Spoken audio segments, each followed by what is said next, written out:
Good morning, good afternoon, or good evening. Thank you for joining me once again for this Magic the Gathering box opening. This time, though, not quite as much a box opening as this is going to be a review, because something that just came out recently there that I am going to be trying to go over is, you guessed it, the best-selling current set in all of Magic, Final Fantasy. The crossover there between them is one of the best selling. A lot of the card prices are maintaining value for right now, though maybe a little bit afterwards, once more starts getting into the market and more gets printed and restocked there, prices might start going down. But we're going to see where it's like about a week after it has gone through. That is about when I'm going to be recording these Final Fantasy ones there. So, starting off there, we are going to be having some of the commander decks there. That's why I'm saying this is more of a review rather than an actual box opening there, because we are going to look through and see what is going on with these. Now, if I understand correctly, theoretically, a lot of the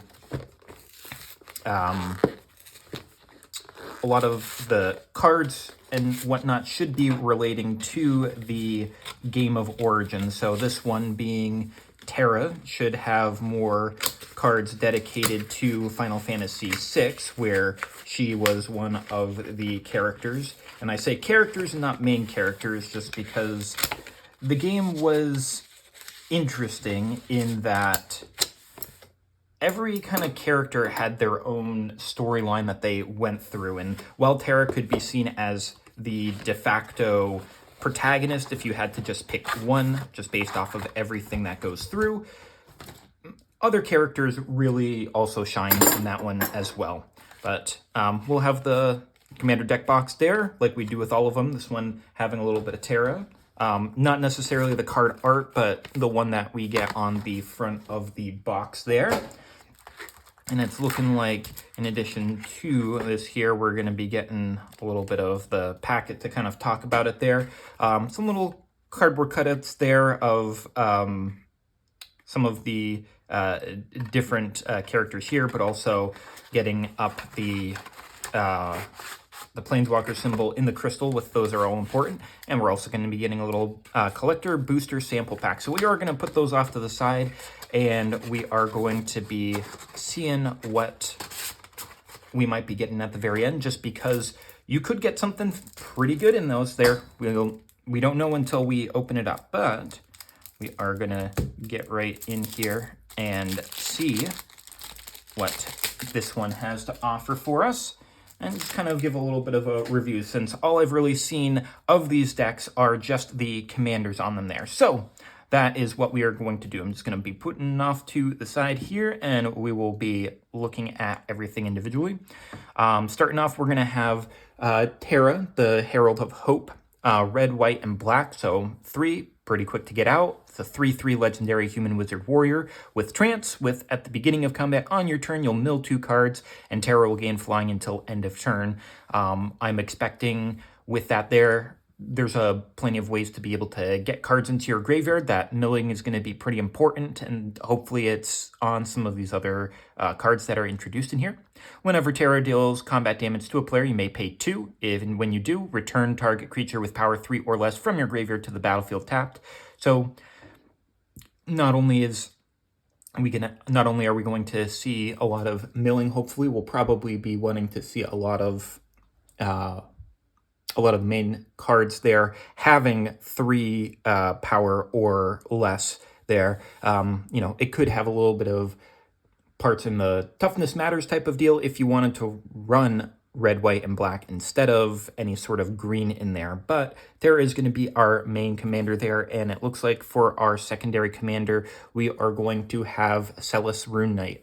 1 red, white, and black, so 1 extra 1 there on top of Terra's cost for a 4/4 legendary human wizard knight, with when she enters, you discard any number of cards and then you draw that many cards +1. So you essentially can filter out your hand. You can, of what you don't need or what you want in your graveyard potentially there, and you get to draw all of those cards, plus the extra 1 helps replace her there if you were playing it from your hand as a part of the 99, or if you play her as a commander, you essentially get to draw a card. Whenever one or more creatures you control enter, if one or more of them entered from the graveyard or was cast from a graveyard, you put a +1/+1 in each creature you control. So very heavily synergizing with Terra of being able to bring things back there. We saw that in some of the black colors for Sultai recently. Now, unfortunately, the two other colors are the opposites of the ones that Sultai had, so unfortunately it's really not going along with those specifically there, but we could probably still find some blacks that help do that. I mean, it specifically says that if the creatures enter from the graveyard and not leave from the graveyard there, so that is one sort of difference between those Sultais there. So coming up next, we're going to have some of our new cards, which we'll be going over, and then the old ones there, we're just going to be having just a quick little summary on how they seem to go. So Coin of Fate, 1 and a white artifact with when it ETBs, you surveil 1. So you look at the top, could be something that you want in the graveyard. Pay 3 and a white to tap this and exile 2 creature cards from your graveyard and sacrifice this artifact. An opponent chooses one of the exiled cards. You put that card on the bottom of your library and return to the battlefield tapped, and you become the monarch. So getting a little bit of monarch for some extra draw there, and you give them a little bit of a painful choice there of picking 2 of your best things that are in the graveyard. One goes to the bottom of your library, which, you know, you probably aren't going to see that much unless you shuffle up your deck there, but you do get to bring essentially one thing back from your graveyard for 4 mana, one of which you could have sent to the graveyard with Surveil. Well, it's not necessarily the best that your opponent gets to choose which one comes back there, whichever one is best for them. If both of them are bad choices, it's not the worst thing ever. Up next, we are going to have Cyan Vengeful Samurai, 6 and a white. A little bit more expensive, 3/3 for a legendary human samurai with the spell cost 1 less to cast for each creature card in your graveyard. Okay, so definitely reducing the cost there. So there's a good chance that you might only be paying white for this, which 1 white for a 3/3 double striker isn't too bad. And whenever one or more creatures leave your graveyard, you put a +1/+1 counter on them. So going heavily in there with the Sultai theme there of just needing to leave the graveyard there. So if you're able to leave them and have them enter the battlefield, Celis will be able to trigger up on that, which is nice. We're also going to have a little bit of General Leo Christoph, 4 and a white for a 2/2 legendary human soldier with when it ETBs, we're going to turn up to 1 target creature card with mana value 3 or less from your graveyard to the battlefield, then put a +1/+1 counter on General Leo Christoph for each creature you control. Okay, so he's just a one-time effect there, while Terra is essentially a continuous one there if you're able to keep on putting things back. But he can get pretty big depending on how wide your board is, so that one isn't too bad either. We're also going to have Espers to Magicite there. Okay, 3 and a black for an instant with exile each opponent's graveyard. When you do, choose up to 1 target creature card exiled this way. Create a token that's a copy of that card, except it's an artifact and it loses all other card types. Oh, I am very, very interested in this one here. I hope that we can get some extra ones of this there, either in the booster packs or just being able to purchase some extra copies, just because it's not necessarily, if it's not necessarily a very expensive card, because it does a lot of graveyard hate, getting rid of all opponents' graveyards there, and while you keep your own, and your graveyard is important for this deck there. But then you also get to take a creature with either a static effect, an ETB effect, an activated triggered ability there, and you know, it loses its creature, so it just becomes an artifact, so it's a little bit harder to get rid of there.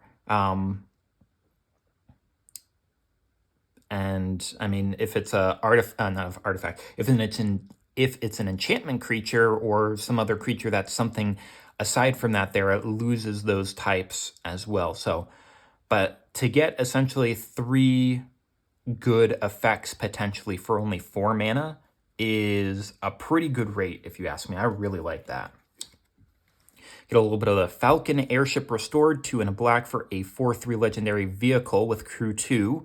Okay, only 2 to do a 4/3 is not too bad with flying. Okay.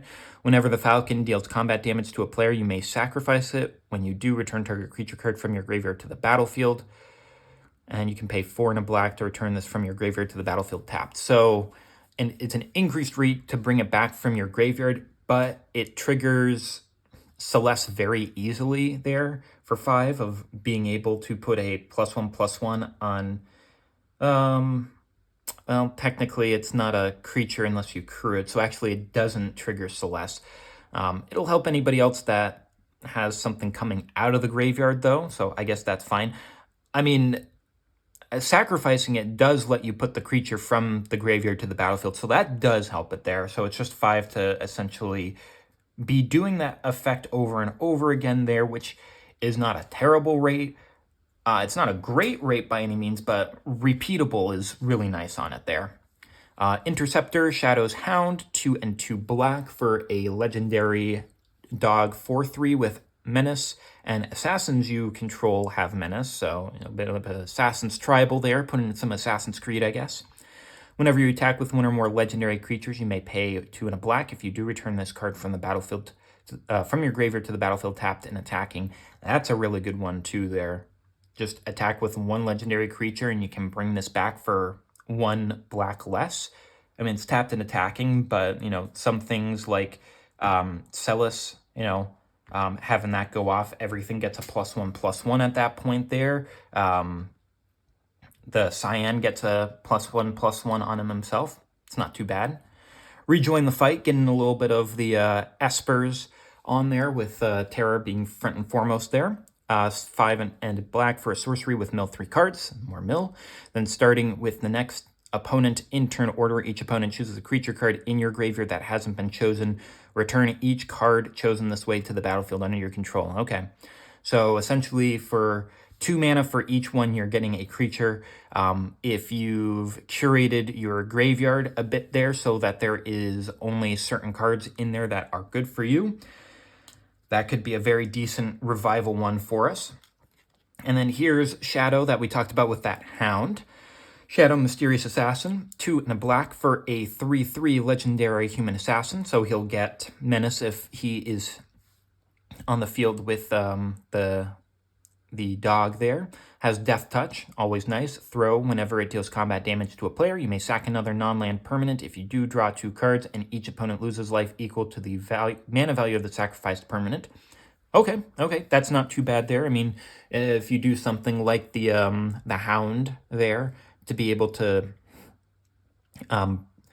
bring him back on another turn there, then, he has a mana value of 4, so each opponent loses 4 life and you get to draw a card if this deals combat damage. I mean, that's not too bad either. I kind of like that. I mean, it helps a lot with the recursion of being able to do things like with Celis and Cyan there and keeping certain things out of your graveyard.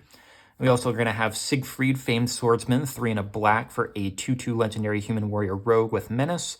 When it ETBs, you'll mill 3 cards, more mill, that's good. Then put X +1/+1 counters on Siegfried, where X is twice the number of creature cards in your graveyard. So this could get pretty big there. If you keep certain things in your graveyard there, I mean, if you keep 3 creatures in your graveyard for some of the stuff, you'll get 6 +1/+1 counters. 4 becomes 8 and becomes a 10/10 for 4. I mean, all he has is Menace, but I mean, 10/10 for 4 is not necessarily a very bad rate. It's a very good rate there, so I'd certainly take a 10/10 for 4. We're also going to have Gao, Feral Youth, 1 and a red for a 2/2 legendary human berserker with rage, and whenever it attacks, you put a +1/+1 on him. So first time it attacks, it'll become a 3/3 for 2, not a bad rate. At the beginning of each end step, if a card left your graveyard this turn, Gao deals damage equal to its power to each opponent. That's a pretty good effect with how much recursion is in here, and it's just if a card left there, and it's at the end of each end step. So if you're able to have something leave each turn from your graveyard, you could be dealing a whole lot of damage to your opponents there. I dig that card there as well in the 99. I could see you using it as a means of, as a commander there as well. It's pretty good for it there, especially because it's only 2 mana. It's only red, so, having things leave your graveyard with just red might be a little bit more difficult, so that's the only problem of making it a commander that I see. We're going to have Go-Go Mysterious Mime, 3 and a red for a 2/2 legendary wizard. At the beginning of combat on your turn, you may have Go-Go become a copy of another target creature you control until end of turn, except its name is Go-Go Mysterious Mime. If you do Go-Go and that creature each get +2/+0 and gain haste until end of turn and attack this turn if able. Okay. So you could have this become a copy of Celis.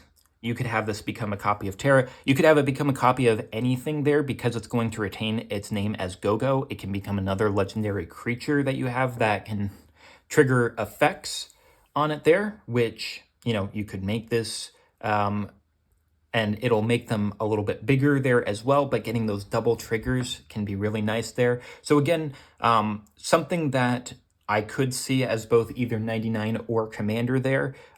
If you run it Commander, you're definitely going to be wanting to have more legendary creatures in your deck. But again, restricted to only red. But if you have it in the 99, which is probably where I would prefer it, you can have it copy whatever legendary creatures that you have in it, particularly your commander. So if your you would specifically want to do it in something where your commander does something big. We're also going to get Sabine, Master Monk, 4 and a red for a 4/3 legendary human noble monk with double strike and blitz. 2 and 2 red for discard a card. If you cast this for its blitz cost, it'll gain haste.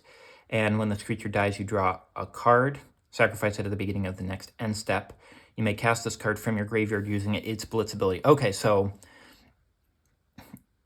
you can play this for its blitz ability when you have it in your hand, but probably going to be wanting to do it from your graveyard. It's leaving the graveyard, it's entering the battlefield, it triggers a lot of your other legendary creatures that we've gone over there. You know, you're discarding a card, so you could put a creature that you want in there. Pretty decent for the 99 there because it deals with casting it from the graveyard. Probably not going to be using it too much as a commander, though I could see you wanting to send it to the graveyard instead to play it for a cheaper cost instead of commander tax there. So, you know, that's also another option for us. We're also going to have Snort, 3 and a red for a sorcery with each player may discard their hand and draw 5 cards. Then Snort deals 5 damage to each opponent who discarded their hand this way. Okay, so they have the option of refilling up their hand if they want, but if they do, they have to take some damage for it there, and it's also got Flashback. So Flashback is another card that is leaving your graveyard, so, you know, that's another way to be able to do that there. But more importantly, it's a way for you to essentially refresh your hand in red. Just another way of doing it there. I know that there's a few more wheel effects that allow that there, but, you know, that's one way to do it. We're also going to get Strago and Realm, legendary human wizard 1/3 with Sketch and Lore, 2 and a red for and tap for target opponent exiles card from the top of their library until they exile an instant, sorcery, or creature. You may cast that card without paying its mana cost. If you cast a creature spell this way, it gains haste, and at the beginning of the end step, sacrifice this creature, activate only as a sorcery. I mean, that's really good to be able to just play some of their stuff there. Another one that's kind of pretty good for the let me play your deck type of archetype as well. So another copy of this won't be too bad for a Grixis version of that, though. You'd have to play a certain version with the Grixis, as I know most of the time it's generally like Dimir. We're also going to have a summon here. So we're seeing our Saga creatures for the first time here. Summon Esper Velagarmonda, 3 and a red for a 3/3 flying haste enchantment Saga Drake with, on the turn that it's cast, you exile an instant or sorcery from your graveyard, from each graveyard, okay? On its second, third, and fourth, you add a red for each lore counter on the Saga. You may cast an instant or sorcery card exiled with the Saga, and mana of any type can be spent to cast that spell. I mean, if there's something really good in people's graveyards there, you know, instant sorceries, it's a pretty decent effect to be able to play their stuff. And I mean, lore counters on it, 2, 3, and 4, getting an extra 2, extra 3, extra 4 mana on your subsequent turns. That's not too bad there. I mean, one of the big things that I see is because it's a creature, normally on its first turn it wouldn't be able to attack, but because it has haste, it can. So that is some flying damage that you can get on the turn that it's actually played. So I think I might enjoy that haste on this more than probably one of these saga creatures that don't. Alrighty, so up next we are going to be grabbing a little bit of Umaro, Raging Yeti, a legendary Yeti Berserker, 6/6 with Trample. At the beginning of combat on your turn, you choose one at random, so you're probably rolling a dice of choosing which one that will be. Other creatures you control get +3/+0 and gain Trample until end of turn. That's kind of good. Discard your hand and then draw 4 cards. Okay, so you definitely probably want to have low cards in your hand or just things that you want to do when you attack. Or this is just at the beginning of combat, so. Or it deals 5 damage to any target. I mean, all of those are decent effects there. I mean, if you play this during your first main phase there, you go into combat, you get to activate you get to activate the effects, even though you can't essentially attack with this. So all in all, it's not a bad card there. You know, it doesn't have a whole lot of protection, and it is 6 mana to cast there. So I mean, cheating this out from the graveyard would probably be a pretty good way to be able to do things there. But you know, it's a decent card there. Just a little expensive. I'm a little bit surprised there that it's solo red as a Yeti. I would imagine it might be some other color combinations. We're also going to have Bannon, the Returner's Leader, red and a white for a 1/3 legendary human cleric rebel with Prey. Once during each of your turns, you may cast a creature spell from among cards in your graveyards that were put there from anywhere other than the battlefield this turn. Okay. A little bit of graveyard recursion. Whenever you attack, you may pay 1 and discard a card if you do draw a card, which, I mean, at that point there, you can discard the card that you want to play if it's going to be like that, so that you can essentially draw a card. It would just be essentially saying that it costs 1 extra mana to play the creature from your graveyard, just with kind of the added clause of essentially drawing a card if you want to replay the creature. Not too bad, not too bad there. We're going to have a little bit of Edgar, Master Machinist. 2, a red and a white for a 2/4 legendary human artificer noble with once during each of your turns. You may cast an artifact spell from your graveyard. If you cast a spell this way, that artifact enters tapped. Okay, so big artifact commander there if you wanted to do that there, being able to cast any artifact from your graveyard. Tools, whenever Edgar attacks, it gets +X/+0 until end of turn, where X is the greatest mana value among artifacts you control. I could really see this being an artifact-based commander there. I mean, it has a lot of that stuff there. I know Strixhaven did a lot with artifacts in red and white during that time there. So all in all, it's good. We'll see what sort of artifacts are actually in this deck to see if it's kind of worthwhile for that. And up next, we're going to have the villain himself, Kefka, Dancing Mad, 5, a black and a red for a 6/6 legendary human wizard. Very expensive there. For during your turn, Kefka, it has Indestructible. I mean, it's nice to do that. It's better when it's on all turns. At the beginning of your end step, exile a card at random from each opponent's graveyard. You may cast any number of spells from among cards exiled this way without paying their mana costs. Then each player who owns a spell you cast this way loses life equal to its mana cost. That is a very, very good effect there. I mean, the thing that's holding this back is that it's very expensive. When it's not on your turn, it doesn't have quite as good removal resistance there. But all in all, that's a pretty strong effect for it there. So, I mean, I like that. I could definitely see that as being a very high-cost commander, though I think because it costs so much there, probably feels a lot better within the 99 there. Having it as something like just an extra effect there. I mean, it is kind of one of those play your opponent's graveyards. They're kind of like, I'll play your deck type of deal. It's a card at random. So, I mean, it could be lands if lands are in there. But, you know, you could hit something big. You may cast them. You don't have to. So if something would be detrimental to you, you don't have to necessarily do it. We're also going to get Lock Treasure Hunter, 1 a black and a red for a 2/3 legendary human rogue with Lock can't be blocked by creatures with greater power. So, I mean, they'd have to chump block to be able to get rid of it there with multiple creatures. And he also has Mug. Whenever Lock attacks, each player mills a card. If a land card was milled this way, you create a treasure token. Until end of turn, you may cast a spell from among those cards. That's not too bad there. Potential of getting a bunch of treasure tokens for some extra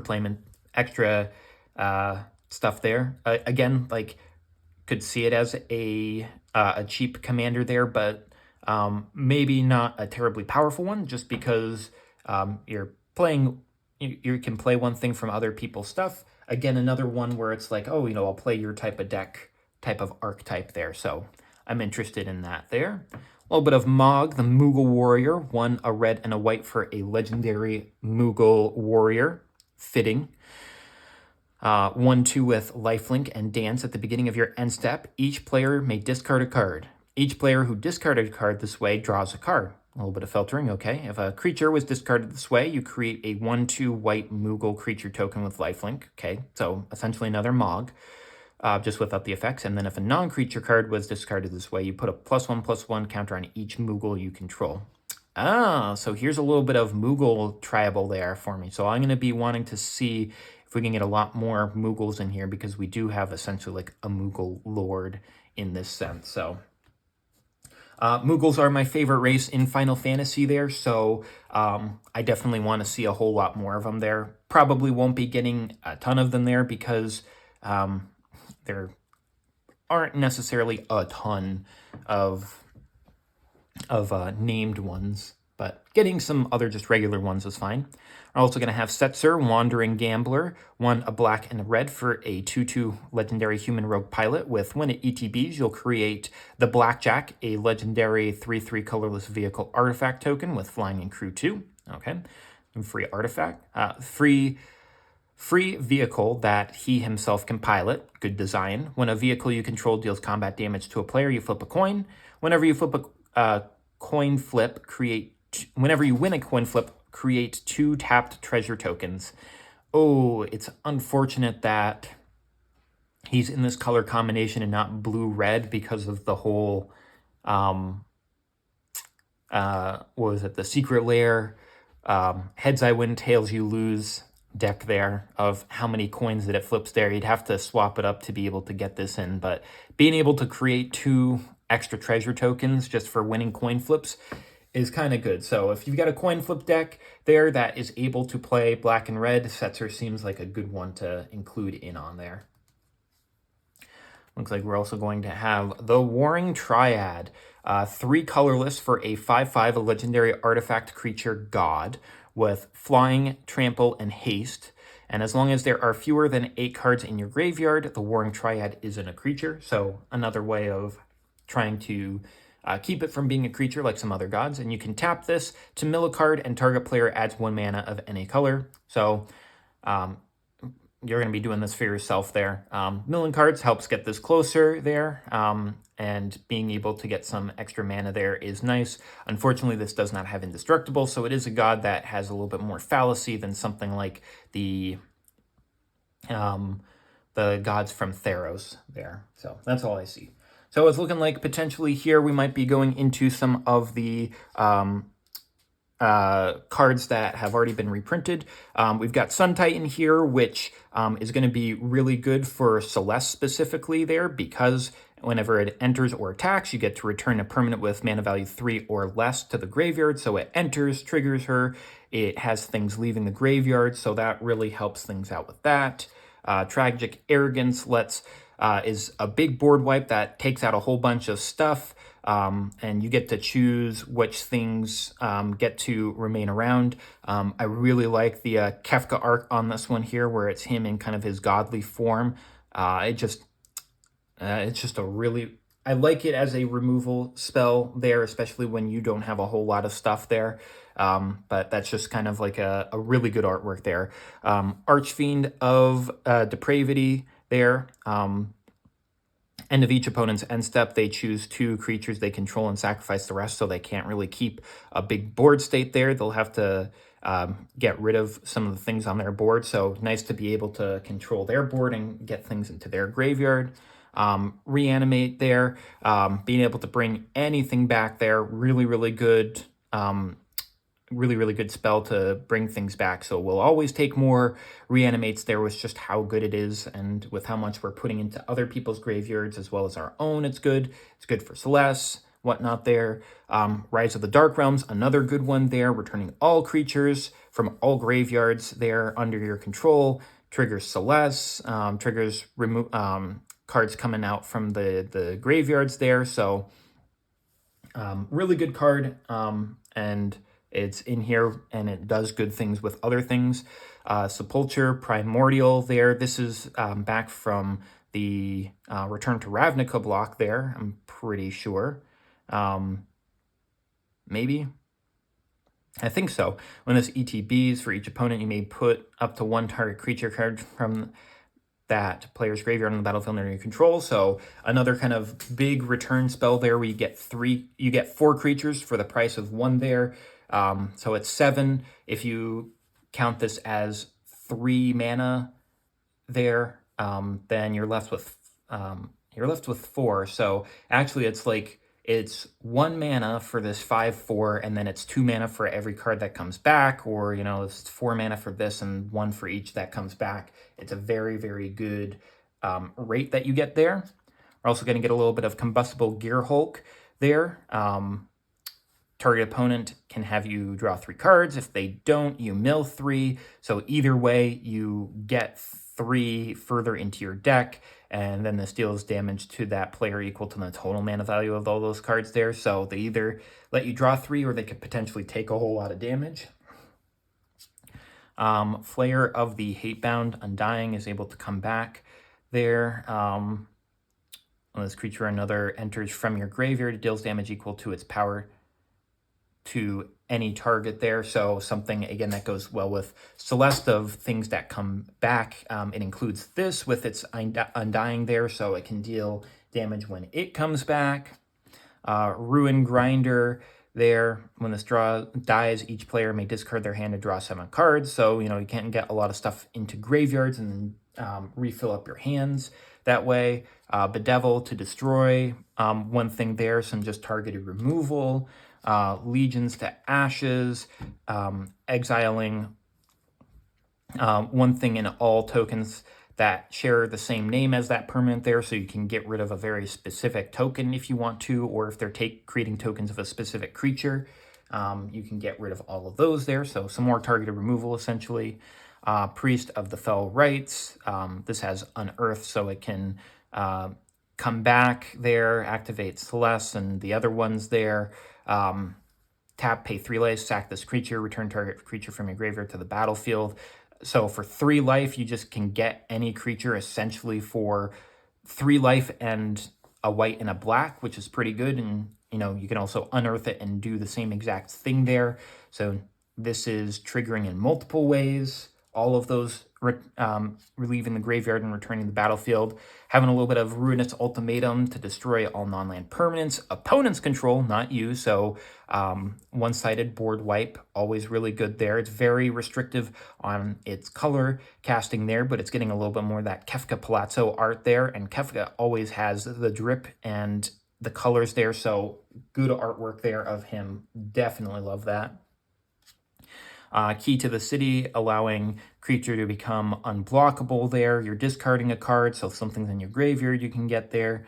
Whenever this becomes untapped, you can pay 2, draw a card, so going through your deck a little bit more, also good.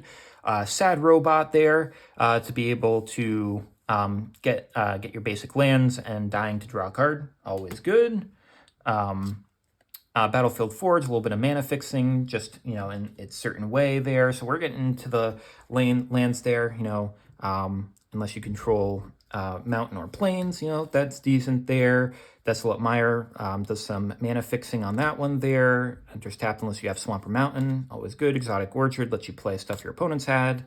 I like these filter lands with the Fetid Heath there, so that's always a good one to get there. For booting ruins, reveal swamp or mountain from your hand, reveal mountain or plains from your hand. Filtering with the Graven Cairns, good.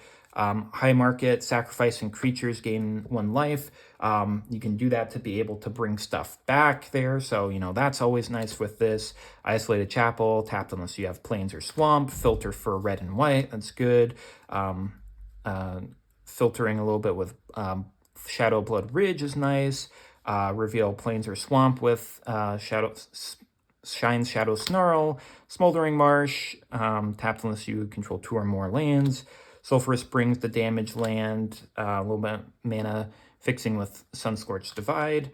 And it looks like these are going to be some of these ones are going to be from the actual set there, like Phoenix Down, Laughing Mad, Angel of Ruins is going to be so it looks like Laughing Mad and Phoenix Down are the 2 new ones from there. Going to get a little bit of, well, let's see what they do. This one here, I imagine, can return something. Yet can return something from the graveyard to battlefield, activates all of those effects. Discarding cards there to draw 2 is always nice. Can flash this back, so it leaves the graveyard, and then you also get to draw more cards and discard another one there. That's decent. Angel of Ruins lets you be able to do some targeted removal. Palace Jailer, you can become the Monarch, so get some of that. Exile a certain thing until someone else becomes the Monarch.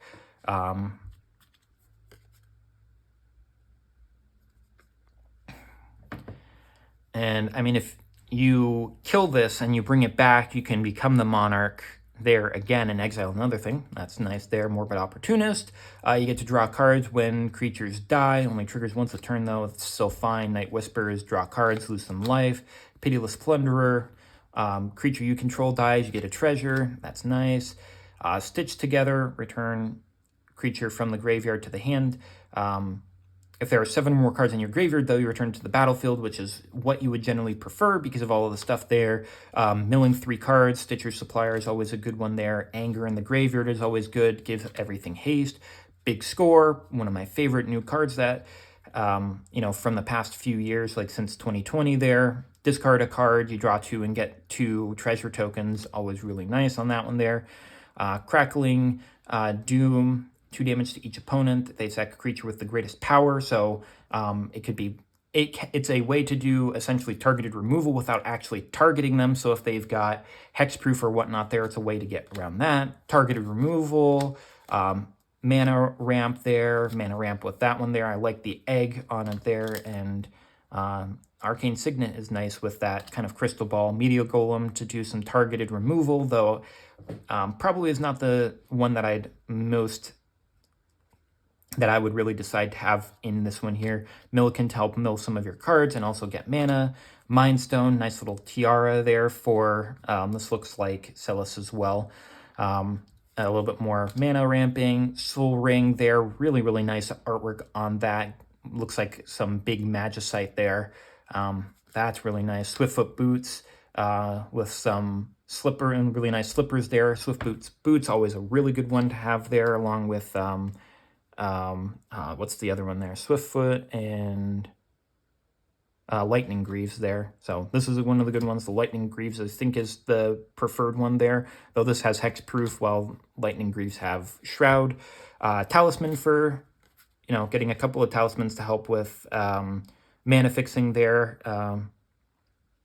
Got a little bit of Locke's bandana there, and we've got Kefka's earring there, so I like Kefka's artwork there, so I like that there. Wayfarer's Bauble to help mana ramp there, and some other ones like Ash Barrens, Demolition Field, Wilds, Thermal Bog, Nomad Outpost, Path of Ancestry, Utility Land with Rogue's Passage to get in there because specifically Terra needs combat damage, so you can get that with this.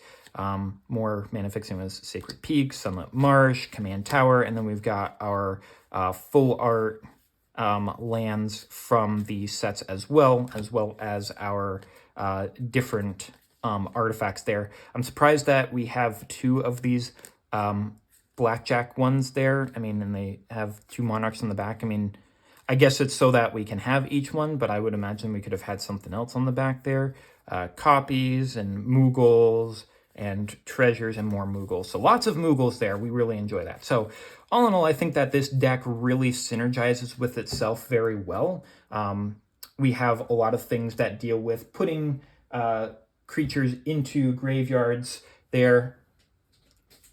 And we also have a lot of ways to get things out and then getting benefits when we get them out or getting them onto the battlefield from the graveyard. So all in all, I think that it's a very well put together one there.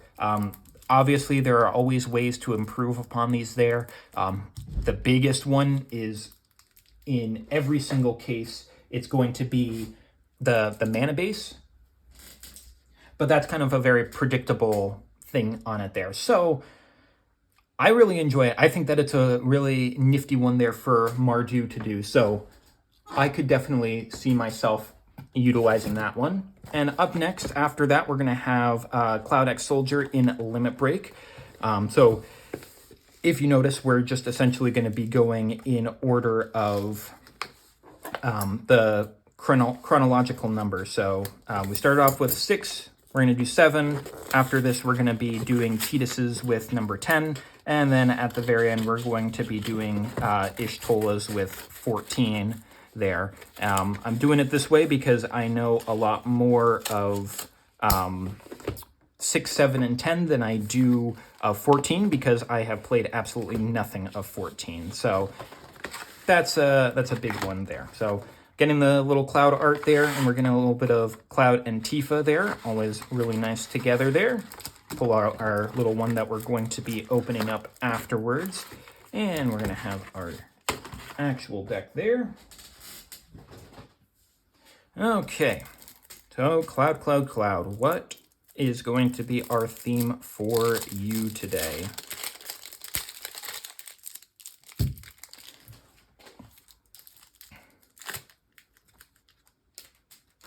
Alrighty. So our main commander is going to be Cloud X Soldier, 2 red, green, and white for a 4/4 legendary human soldier mercenary with haste. And when Cloud attacks, attach up to 1 target equipment you control to it. So my first guess would be something like a Voltron Commander there because you can get so many equipments onto him there. And whenever Cloud attacks, draw a card for each equipped attacking creature you control. Then if Cloud has power 7 or greater, create 2 treasure tokens. Okay, so you want to get something that gets his power up to 7, so you can get 2 extra mana, essentially. But it looks like not a Voltron Commander. You want equipment to be spread out among a lot of your stuff there, because you get to draw a card for each equipped creature. Okay, so not a Voltron Commander, but really you're wanting to get a wide board with him there and everyone to get some equipment. And Tifa, how are you going to act with all of this? Tifa, martial artist, 1 red, green, and white for a 4/4 legendary human monk with melee. Whenever this creature attacks, it gets +1/+1 until end of turn for each opponent you attack this combat. So if you only attack 1 there, it'll become a 5/5. If you attack all 3 of your opponents, it's going to become a 7/7. As we can see, there's already a big, heavy emphasis on 7 because, I wonder which Final Fantasy this came out in. I wonder what the most popular Final Fantasy is. Whenever 1 or more creatures you control with power 7 or greater deal combat damage to a player, you untap all creatures you control. If it's the first combat phase of your turn, there is an additional combat phase after this phase. Okay. So Tifa is wanting to give some extra combat phases there. So I really dig it. Again, this is another addition or potentially a commander for my extra combat phase deck there. This expands it a little bit more since I believe mostly I've had either just mono red, or it might have been red white, red green, something like this, but this kind of expands upon that there. So, adding in some green can help get some mana ramp there, and white can help with some removal, and then red is going to be your primary combat color there that probably is going to be seeing a lot of stuff. So Cloud helps get a lot of extra cards. Tifa helps you get some extra combat phases, which also goes really good with Cloud because if Cloud has 7 power or greater, when he attacks, you get 2 treasures and you draw a card for each attacking equipped creature. And if Tifa gives you another combat phase there, you can then draw more cards for your equipped attacking creatures. And because if Cloud was power 7 or greater prior, you get to draw 2 cards, draw 2 cards, you get to create 2 more treasures. They synergize very well with each other there, but they also can be separate and not have to rely on one another. We're going to get Sid, specifically Final Fantasy VII Sid there, and not the one that we can get in the normal boxes. It's going to be 1 and a white for a 2/2 legendary human warrior pilot with equipment and vehicle spells you cast cost 1 less to cast, so pretty good in a vehicle-centric deck there. Has jump during your turn, he has flying, okay? And you can pay 2 and tap him to return target equipment or vehicle from your graveyard to your hand. Okay, so 2 to get some good recursion of vehicles. I mean, very specific equipment and vehicles are good for him there. Equipment is good for Cloud on it there. They cost less to cast. All in all, I could also see him as being a good commander. He's mono white there, so obviously it becomes very specific of what you can do. We're also going to have Cloud's Limit Break, 1 and a white for an instant with tiered. Choose one of the additional costs. Okay, so this is the first time that we're seeing this one here. Going to have Cross Slash, which is going to be 0 extra mana to destroy target tapped creature. Okay. We're going to have Blade Beam, 1 extra mana to destroy any number of target tapped creatures with different controllers. Okay, so essentially, you can do it to, if you do the 1 extra, you can destroy 1 on each opponent's fields there. And you could do it for yourself, but I mean, unless you want your creature to die, probably not going to be the best there. So, last one there, Omni Slash for 3 and a white extra. So for 6 total, you can destroy all tapped creatures. Now, unfortunately, that does include yours, so you have to be very careful with it there. But, you know, it's possible destroying all tapped creatures could be good, but, you know, I think in most cases, we'll probably be casting it for the 3 with the Blade Beam to get 3 things down. Seems pretty good. We're also going to get Elena, Turk Recruiter, 1 for Legendary Human Assassin, with when this ETBs, return target non-assassin historic card from your graveyard to your hand there. Okay, a little bit of recursion. When you cast a historic spell, put a +1/+1 on Elena, so she can get big real fast there. Is good for your artifacts, equipment, type of deals, and other legendary creatures you have.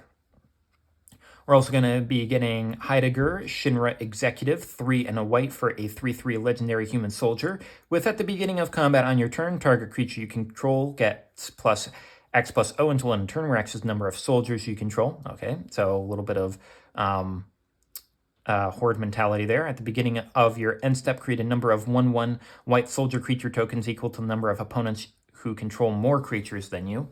Okay, so you are trying to get caught up in creatures there, which also helps boost up strength of everything as well. Now, he's a soldier. The things that it creates are soldiers. Cloud is a soldier, but those are the only soldiers we've seen so far.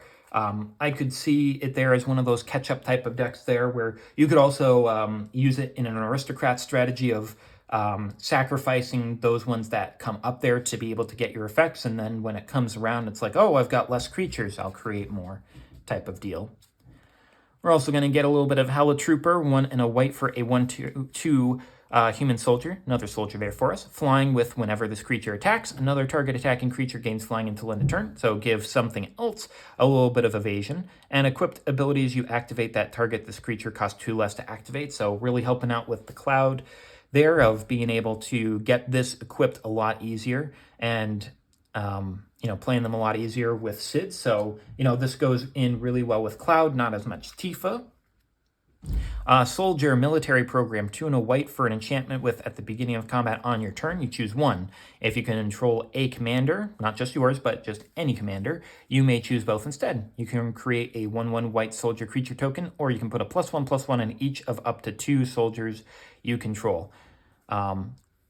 I I was thinking like, oh man, that's not too good there for an instant or sorcery, 3 mana for one of those, but it's an enchantment, so it's a little bit harder to remove there, and you get this benefit at the beginning of combat each turn. So being able to create extra soldiers helps out with a lot of that type of stuff there, and putting +1/+1s on things, especially Cloud, because he is a soldier as well, getting him up to that 7 is also pretty good there. So not too bad. I think that there are other better ones there.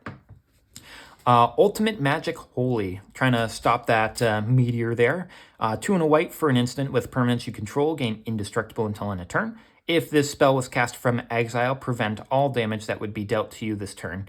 So for the foretell cost, being able to play it down for 2 on your turn, you can you exile it face down and you can play it on a later turn there. So I think that's a pretty good one there. They can't really interact with it all that well.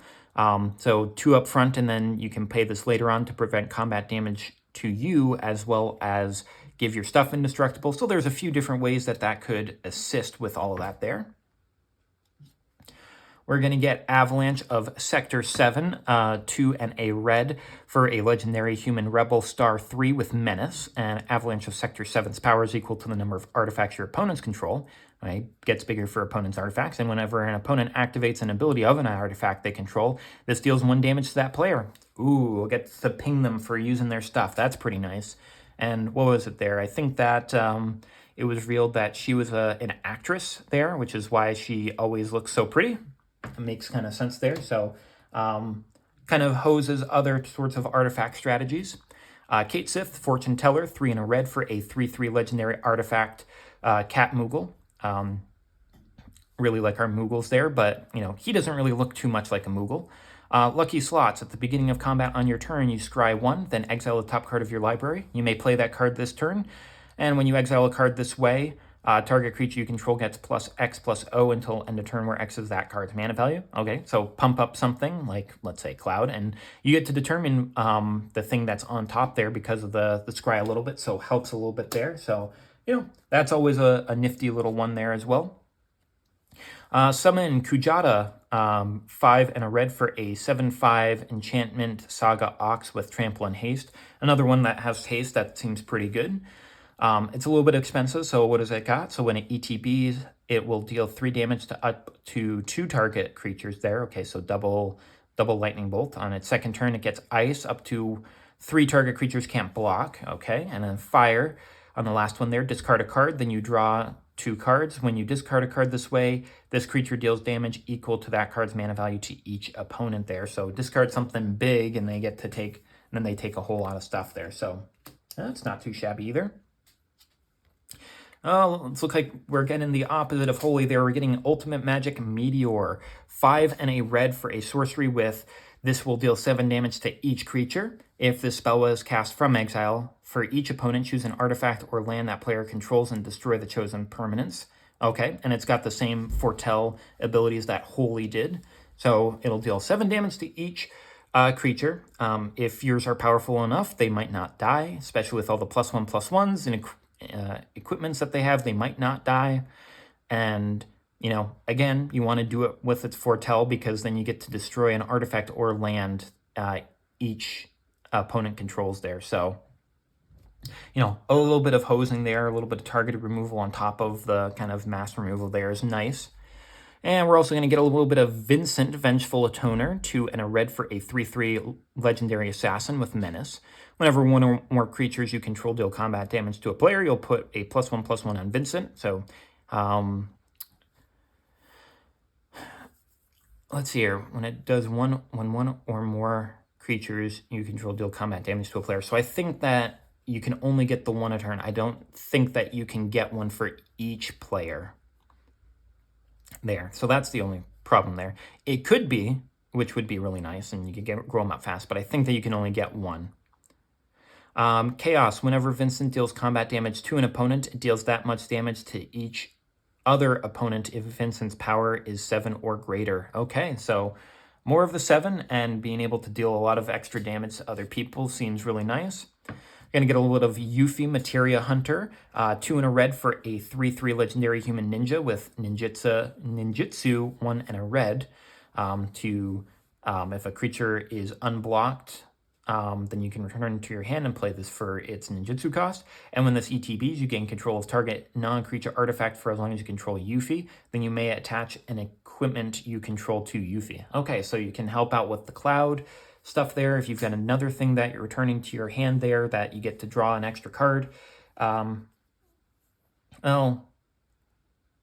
no, because it checks that earlier. So unfortunately, you don't get that, but you can have it for the next turn there, I guess. So not too shabby, though I wish that it was like a permanent steal instead of just until she left the battlefield. We're going to get a little bit of Bugenhagen, Wise Elder, 1 and a green for a 1/3 legendary human shaman with reach. And the beginning of upkeep, if you control a creature with power 7 or greater, you draw a card. It's always nice. And he's also a mana dork, giving you 1 mana of any color. Not too shabby there, like our mana dorks. We're going to get a little bit of Lifestream's Blessing, 4 and 2 green for an instant with draw X cards, where X is the greatest power among creatures you controlled as you cast the spell. If the spell was cast from exile, you gain twice X life, and it has Foretell with just 1 less cost to it there. So honestly, pretty good there. Now, the thing about this here is it determines the greatest power when you cast this spell. So even if your opponent removes things, then you get to still implement it based off of the power of the greatest creature that got removed anyway. So they can't really stop that there. And you get life if you do the Foretell, which honestly, again, you should probably do it. It costs a whole lot more to get it up to that point there, and you can just use it on another turn. That's always a nice little bonus there, and this deck seems really easy about getting stuff up like that. I think it's a pretty decent one there. I would like to get some more of that one as well, because I think that it would go good in any like green, big, stompy type of deck there, getting some extra life, but most importantly, getting all those extra card draws there, you know, getting some, it's like a Return of the Wild Speaker effect there. Getting a little bit of Professor Hojo, 1 and a green for a 2/2 legendary human scientist. First activated ability you activate during your turn that targets a creature you control costs 2 less to activate. Okay, whenever 1 or more creatures you control become the target of an activated ability, you draw a card. This only activates once each turn. That could be pretty good there, being able to draw the extra card there, having the abilities cost 2 less to do. Honestly, you know, it could be a good one there, because it's just an activated ability. So a big thing for that is equipments. Equipments are technically an activated ability to equip, so that's always a nifty one there. We're going to get Summoning Materia, 2 and a green artifact equipment. You may look at the top card of your library at any time. As long as this equipment is attached to a creature, you may cast creature spells from the top of your library. That's nice. Equipped creature gets +2/+2 and has vigilance, and you can tap it to add green, and it's 2 to equip. Honestly, this seems like it does a whole lot there. Those are some pretty good effects there. I definitely would take more of those as well with all of that going on there. Getting a little bit of Aerith, Last Ancient, 2 a green and a white for a 3/5 legendary human cleric druid with lifelink and raise. At the beginning of your end step, if you gained life this turn, return target creature card from your graveyard to your hand. And if you gain 7 or more life this turn, return that card to the battlefield instead. Okay, so getting Aerith big to be able to get lifelink there would be nifty, or if you gave something else lifelink there, that's not terribly bad either there. Certainly take that one there. A little bit of restoration strategies, certainly take some of that. We're also going to get a little bit of Barret, Avalanche Leader, 2 a red and a green for a 4/4 legendary human rebel with reach and avalanche. Whenever an equipment you control ETBs, you create a 2/2 red rebel creature token. Nice. At the beginning of combat on your turn, attach up to 1 target equipment you control to target rebel you control. Honestly, that's also nice as well. Be able to equip some things for free, so you can get some high equip cost stuff to be able to get that out real quick. Red 13, Proud Warrior, 1 a red and a green for a 3/3 legendary beast warrior with Vigilance and Trample, and other modified creatures you control have Vigilance and Trample. It's really good with the equipments. And Cosmo Memory. When the CTBs, return target or aura or equipment card from your graveyard to your hand. So you get to play that out there as well. So a little bit of recursion there. Not too shabby with that one there. helps out with those modifieds. That's really nice. And we're getting the man himself, Sephiroth, the Fallen Hero. 3, a red and a white for a 7/5 legendary human avatar soldier. Already starting off with 7 is good for this one here. Genova calls. When this attacks, you may put a cell counter on target creature. Until end of turn, each modified creature you control with base power and toughness 7/5. Okay, and those ones that get the counters on them as well are also technically modified creatures. So being able to have things just have their natural base power and toughness being 7/5 is pretty good. The Reunion. 3, sacrifice a modified creature, return this card from your graveyard to the battlefield tapped. Okay, so it's really difficult to get rid of this one as well. So anything that's equipped, anything that has one of those Genova cells on it, you can get it out. That's nice. Conformer Shuriken, 2 mana for a legendary artifact equipment with equip cost of 2. Equipped creature has, whenever this attacks, tap target creature defending player controls. If that creature has greater power than this creature, put a number of +1/+1 counters on this creature equal to the difference. That's really nice there. You know, you get to make your thing really big if you want to there. And it gets counters, it's equipment there. So there's a lot of different things you can do with that. Wrecking Ball Arm, 2 mana for a legendary artifact equipment that has an equip cost of 7, but if you equipped it to a legendary creature, it's only 3. So again, you know, ways of being able to equip it for less. You have Barrett there, which he's on the card, so it makes sense. Equipped creature has base power and toughness 7/7, can't be blocked by creatures with power 2 or less, so not quite as much chump blockers, and you can get something to 7 power really easily here with all of those other things there. A little bit of Austere Command to be able to do some mass board removals. We're getting into some of the reprints here. Bastion Protector, commander creatures have +2/+2 and indestructible, so assist them with that there. Bronze Guardian, double strike, artifacts get ward 2. This gets more power based off of the artifacts you control. You get a lot of that. This is a very funny one, Clever Concealment, with all of their dress ups there, and Cloud and his cross-dressing there.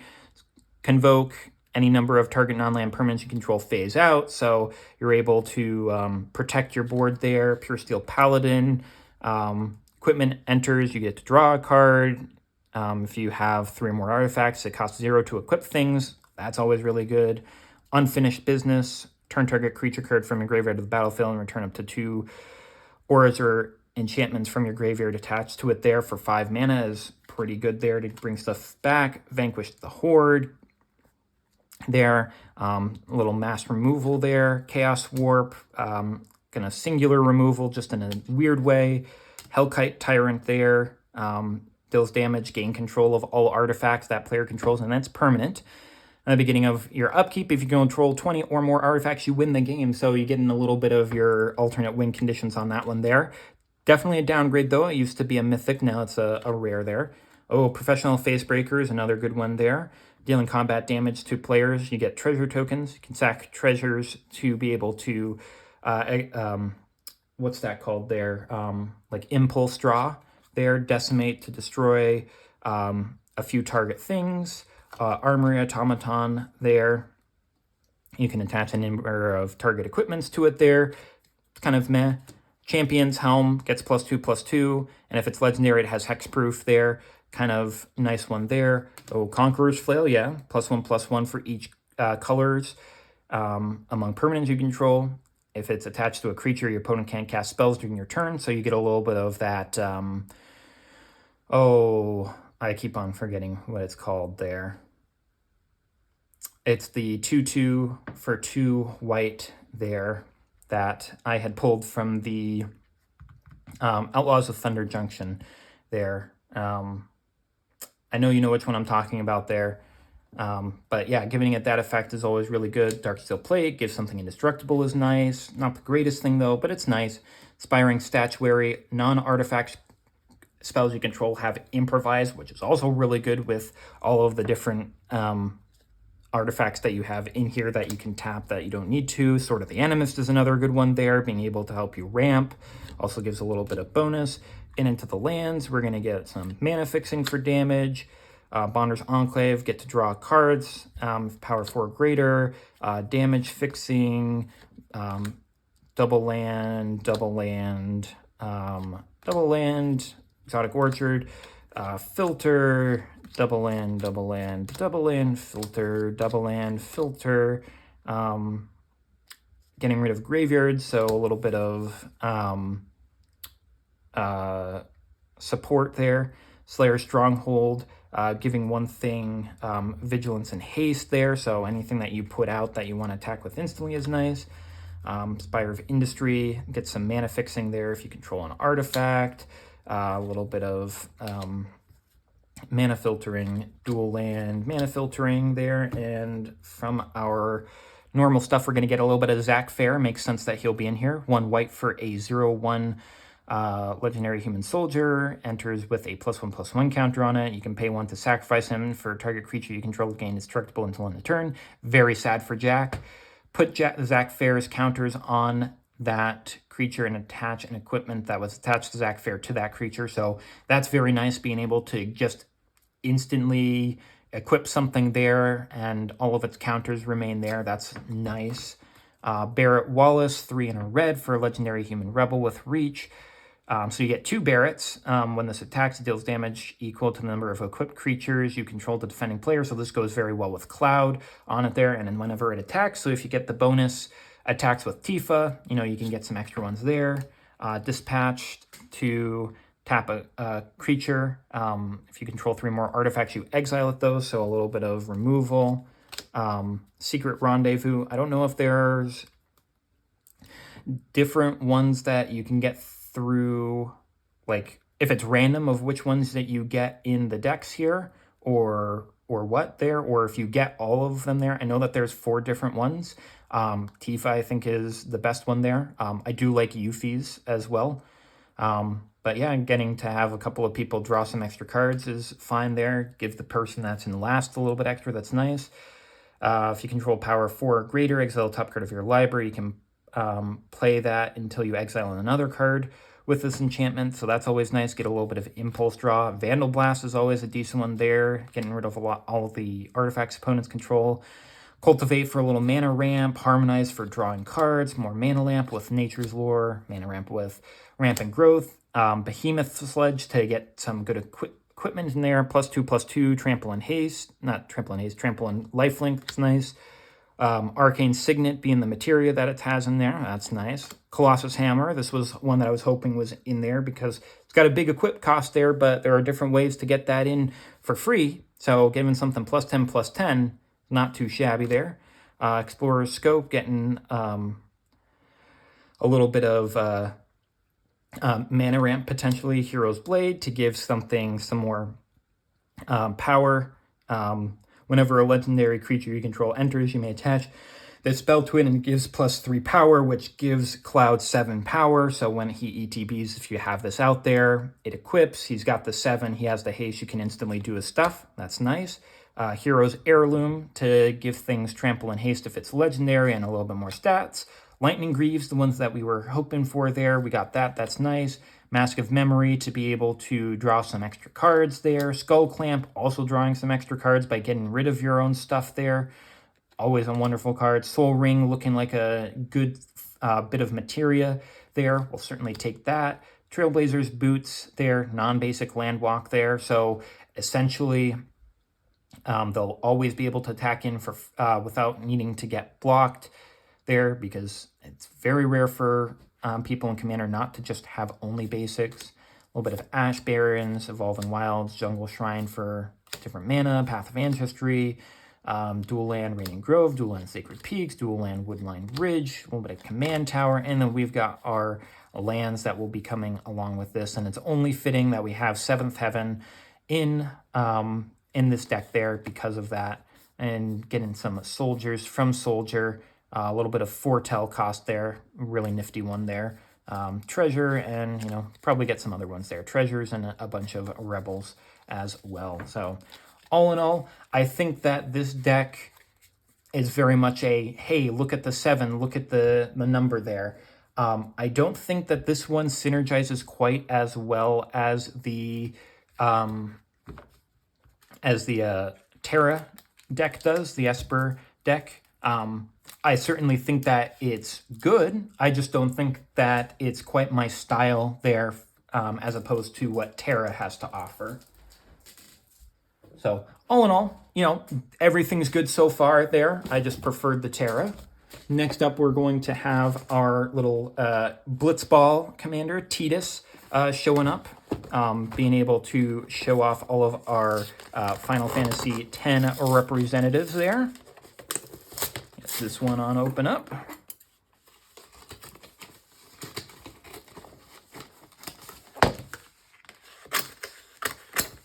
All right.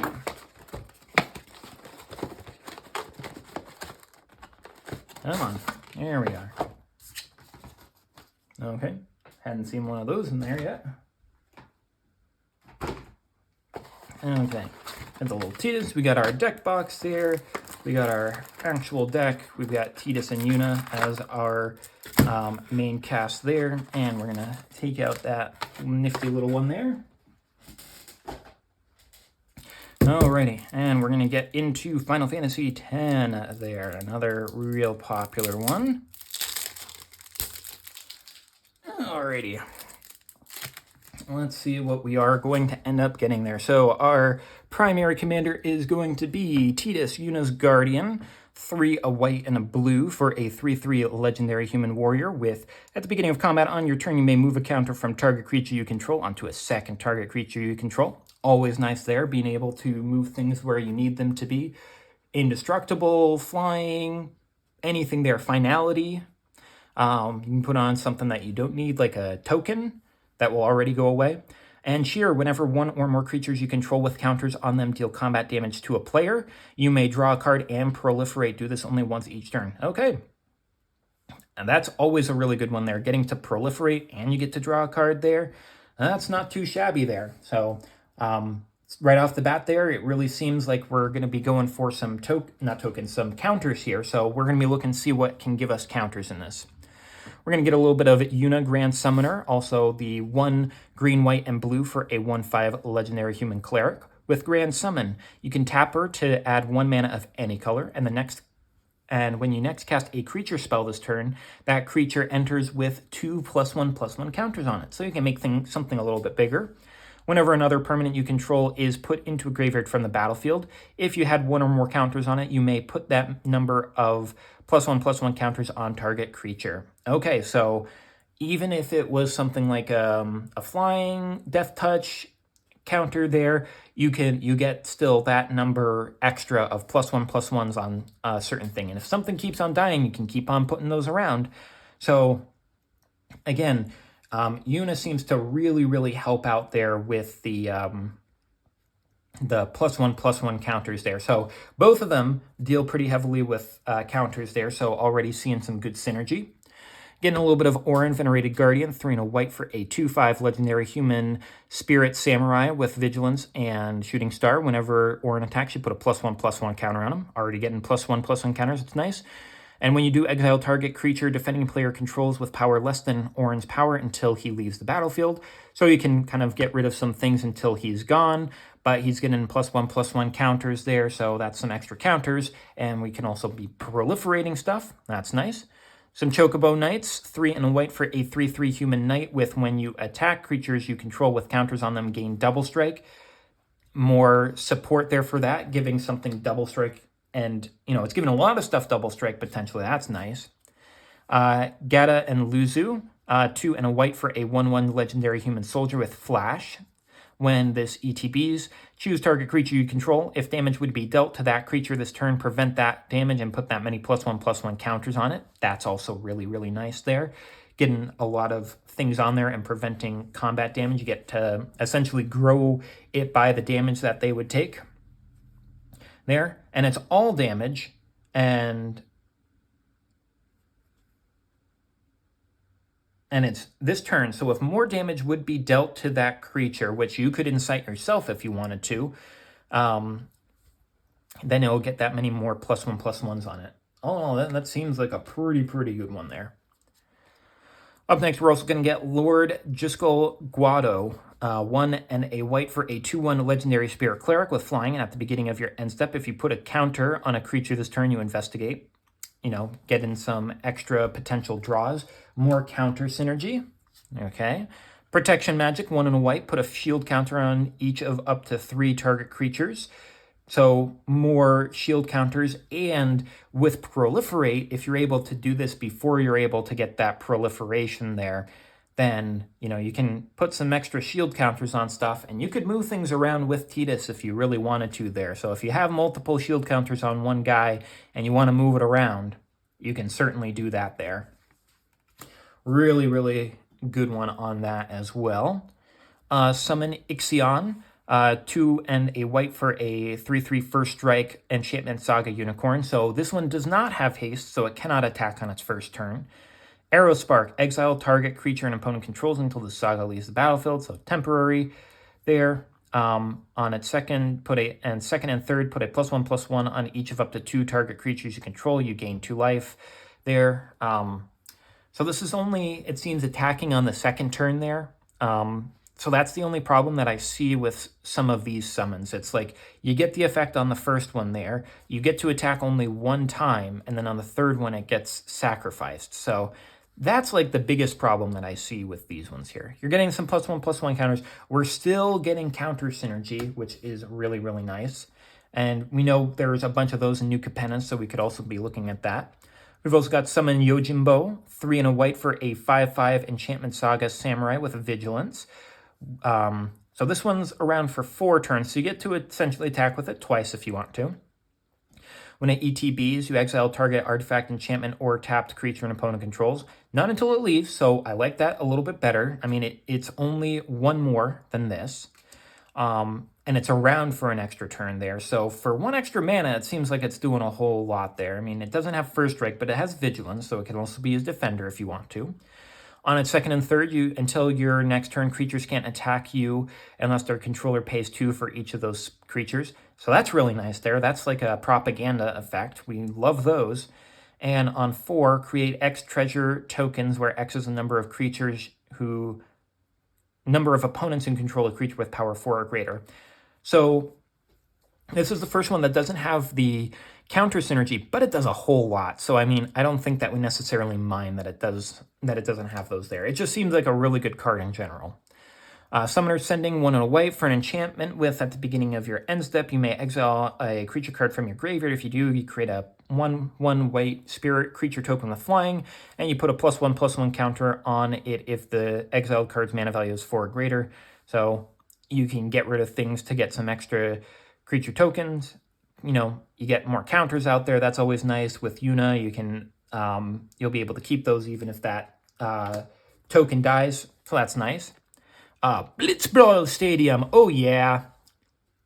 X and a blue for an artifact with, when this ETBs, you support X. You put a +1/+1 on each 2 up to X target creatures there, based off of how much mana that you put into it there. And go for the goal, 3 and tap until end of turn. Target creature gains whenever this creature deals combat damage to a player. You draw a card for each kind of counter on it, and it can't be blocked this turn. Oh, so it can't be blocked. You deal the combat damage to them, and for each type of counter on it, you get to draw a card. For 3 mana, that's pretty good. Okay, next up there, we're going to get Lulu, Stern Guardian, with her Moogle teddy bear there. She's a cutie. 2 and a blue for a 2/3 legendary human wizard with, whenever an opponent attacks you, you choose target creature attacking you, and you put a stun counter on that creature. So you can do that there, and ooh, she has 3 and a blue, just stuff that you can put in there to proliferate of any kind. Even those stun counters. That is a good effect there. I really like that, especially if you've got some extra stuff you can proliferate as an instant there. That's a nice one there. I really like Lulu. I think that she's a really good card. Owaka, Traveling Merchant, 1 and a blue for a legendary human citizen, 1/2. With tap, remove a counter from a non-land permanent you control to draw a card. That seems fine. You know, if you've got some extra, especially if you've proliferated, being able to just draw an extra card for maybe a 1/1 counter that you don't need seems pretty fine to me. And you're going to get a little bit of Riku Resourceful Guardian, 2 and a blue for a 2/3 Legendary Human Artificer with whenever you put one or more counters on a creature until end of turn, that creature can't be blocked by creatures your opponents control. That's really good there. You just give a whole lot of things unblockable if you proliferate. And steal 1 and tap. Move a counter from target creature an opponent controls onto target creature you control. Oh, you get to steal their counters with this too. Oh, that's ooh, that could hurt some people, I think. That could definitely hurt someone. Summon Valifor, 4 and a blue for a 5/4 Flying Enchantment Saga Drake. For ETB, Sonic Wings, each opponent chooses a creature with the greatest mana value among creatures they control. They return them to their hands. Okay, so you don't want them to have ETBs. You just want to try to get rid of them there. And 2, 3, and 4, tap up to 1 target creature and put a stun counter on it. That's nice there, especially if you can proliferate there and keep things tapped down there with it. You know, again, get 3 more things with stun counters on it. That seems pretty nice there. Master Seymour. 2 and a green for a 1/3 legendary human elf cleric with at the beginning of combat on your turn, you put a number of +1/+1 counters equal to Master Seymour's power on another target creature you control. And he has monstrosity X, 3 and 2 green, where X is the number of counters among creatures you control, is the number of counters. So if you have a massive board of counters there, you could just be putting like potentially like 10, 20, 30 +1/+1s on him if you really want to there. And at the beginning of combat, you get to put that many +1/+1s plus the 1 of his power onto something. That could be disgusting. Like, honestly, it could be pretty disgusting. And Sphere Grid is going to be 1 and a green for an enchantment with whenever a creature you control deals combat damage to a player, you put a +1/+1 on it. That seems fine. And unlockability, creatures you control with +1/+1 have reach and trample. Hey, you know, more synergy with that will certainly take some of that synergy there. Summon Magus Sisters, 4 and a green for a 5/5 Enchantment Saga Fairy with haste. So it can attack on its first turn, and it will have the same effect on all 3. You choose 1 at random. Combine powers, put 3 +1/+1s on target creature. Defense, put a shield counter on target creature and you gain 3 life. Or fight, this creature fights up to 1 target creature an opponent controls. A lot of counter synergy with that one as well. Plus, it has haste, so it can attack on first turn, so it gets 2. That's nice. Trommel, Seymour's Butler, 2 and a green for a 2/3 legendary elf advisor with each other non-token creature you control enters with an additional +1/+1 on it there. That's always nice. Let's see here. Seymour, though, like, the monstrous is not based off of if it has +1/+1 counters on it, I'm pretty sure. I think it's, you just have to make it monstrous. Yeah, if it isn't monstrous, there. Perfect. So you can do that. And 1 and tap. Proliferate X times, where X is the number of non-token creatures you control that enter this turn. That is so busted. Proliferating that many times, oh my god, that's so much. Oh my god. So if you get like a go wide board that can get that there, that is so many times that you proliferate. That's so good. Yuna's Decision, 3 and a green for a sorcery with choose 1. Continue the pilgrimage. Sacrifice a creature. If you do, draw a card. Then you may put a creature and or a land card from your hand onto the battlefield there. That's pretty good there. Getting able to cheat something out for essentially 4 mana. Get rid of, 1 small creature for a land and a creature. That's nice. Find another way. Return 1 or 2 target permanents from your graveyard to the hand. I mean, depending on what's in your graveyard, that could be good too. All in all, it's a pretty decent card there with that choice. Yuna's Whistle, 1 and 2 green with instant. Reveal cards from the top of your library until you reveal a creature card. Put that card into your hand and the rest on the bottom of your library in a random order. When you reveal a creature card this way, put X +1/+1 counters on target creature you control, where X is the mana value there. So if you're playing some high value stuff, you can get a lot of +1/+1s on there. If you know what's on top of your library too, then you could wait until you have a creature on top there. If you're able to see what's on top and do this, you reveal only the top. Yeah, the rest go on the bottom. You get to put that one in your hand, but you get a bunch of +1/+1 counters on it. Yes, please. Kimari, Valiant Guardian, 2, a green and a blue for a 3/3 legendary cat warrior with vigilance with Ronso Rage. At the beginning of combat on your turn, put a +1/+1 counter on Kimari and tap target creature an opponent controls. Then you may have Kimari become a copy of that creature, except its name is Kimari Valiant Guardian, and it has vigilance and this ability. Interesting. So if your opponent has something really, really good that gets like an attack trigger or a upkeep, end step, you know, any place there, you can get that there because it becomes a copy and it remains that until later on. So that's nice there. Plus the thing is tapped. What is it? It's at the beginning of combat, so you can remove something from combat there. Shalinda, Yavon Acolyte, green and a white for a 2/2 legendary human cleric with lifelink.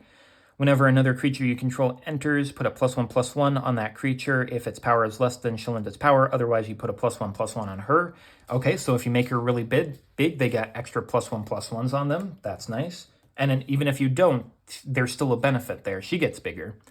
Sin, Unending Cataclysm, 5, a green and a blue for a 5/5 legendary Leviathan avatar with flying and trample. When this ETBs, remove all counters from any number of artifacts, creatures, and enchantments. This will enter with X +1/+1 counters on it, where X is twice the number of counters removed this way. So you can make this super big there. So you could use it as a game-ending commander to do commander damage if you wanted to. When this dies, put its counters on target creature you control, then shuffle this card into its owner's library. There. So, I mean, you get to put those on something else there if it would go away. And it actually synergizes really, really great with Yuna because it's when this dies, you put its counters on another creature you control. But this says whenever another permanent you control is put in the graveyard from the battlefield, if it had counters on it, you may put that many onto a target creature. So essentially, whatever number of counters this had, you could essentially put twice that amount onto two. You get to distribute its amount twice between two creatures. That could be pretty impactful as well. So all in all, like, I think it's pretty obvious that between the three that we've seen so far, even though I haven't gone further into here, this has the most synergy between the three of them there. I do think that Terra does have some good synergy, but it doesn't have quite as much synergy as this. I do think, like I said, if we don't see the stuff in here, more stuff from New Capenna or Ikoria that gives more diversity and counters out would be really good for this deck. Waka, Devoted Guardian, 2, a green and a white. 4/4 legendary human warrior with reach and trample. When it deals combat damage to a player, destroy up to one target artifact that player controls and put a +1/+1 on him. So he's got the trample. So when you deal damage, you get to destroy artifacts. That's nice. That's really, really nice. Blitzball Captain at the beginning of your end step, if a counter was put on Waka, put a +1/+1 on each other creature you control. Oh my goodness. Just put a counter on him any time, and then everybody else gets it there. That's really nice. Getting rid of artifacts, getting more +1/+1s on him there. And if he deals combat damage, he gets the +1/+1, so it fuels his Blitzball Captain ability. That's nice. Everyone loves your favorite racist, right? Collective Effort, 1 and double white. I feel like this is...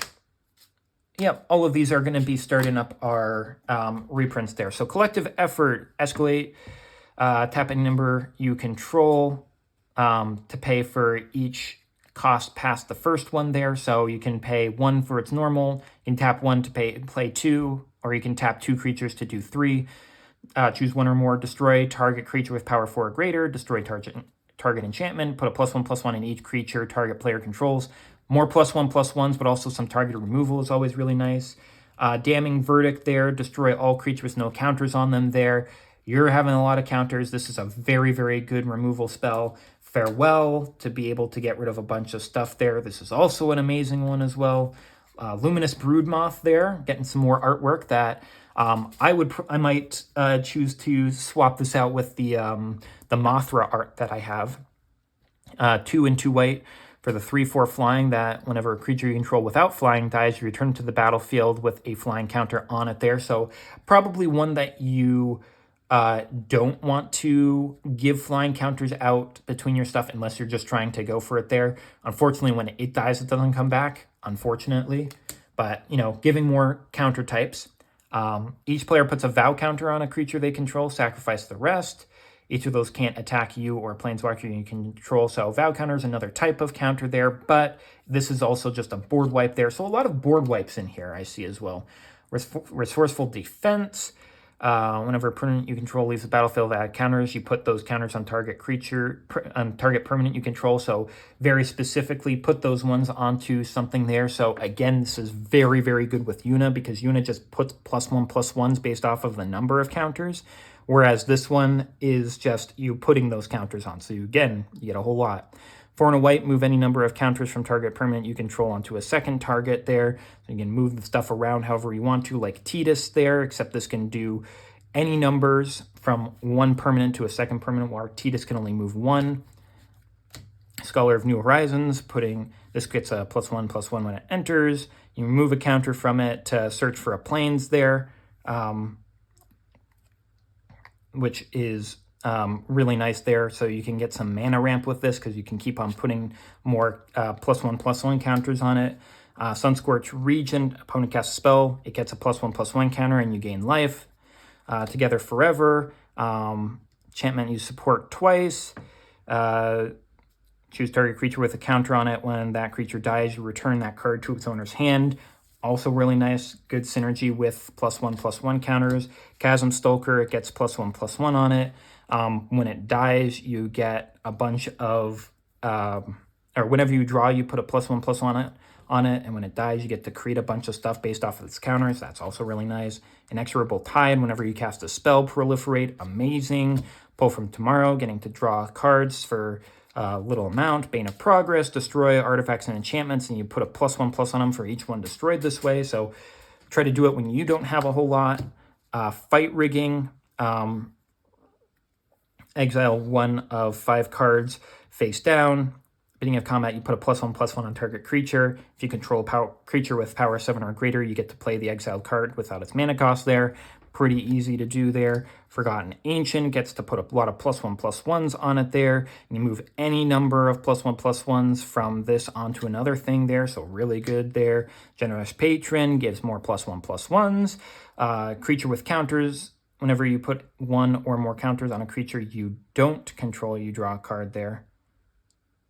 Okay, so if you want to put things onto other players like there, it's possible, not quite as possible there, but you can do that with the support there. Gyre Sage is really good in this deck there. You get a +1/+1. You get a green mana for each +1/+1 on it whenever you tap it there. Amazing. Hardened Scales gives you more +1/+1s there. That's always really good. Incubation Druid also lets you get a bunch of mana there. It gives you 3 if it has a +1/+1 counter on it. Path to Discovery. Creature enters, you get to explore +1/+1s or lands. That's always really good. This gives you +1/+1s. When it dies, you get to search with basic lands based off of its power. That's nice. Tireless Tracker, sacrificing clues, you get +1/+1s. That's nice. Counter target spell creature, you get to. This will enter as a. Oh, sorry, this can't be countered, and it'll enter as a copy of something except with +1/+1 counters on it there, with X based off of whatever its power is, so it gets a little bit bigger. Endless Detour, owner puts a spell, owner of target spell, non-land permanent or card in a graveyard, puts it on their choice of top or bottom of their deck there, so you're probably gonna save one of your things or bring something back from the graveyard there. Fathom Sage, also really good there. You draw cards whenever a +1/+1 on it. Walking Ballista, this is going to have an immense number of +1/+1 counters on it, so you get to deal a whole bunch of damage. In terms of lands, we get dual land, exotic orchard, filtering, dual land, filtering, dual land, filtering, dual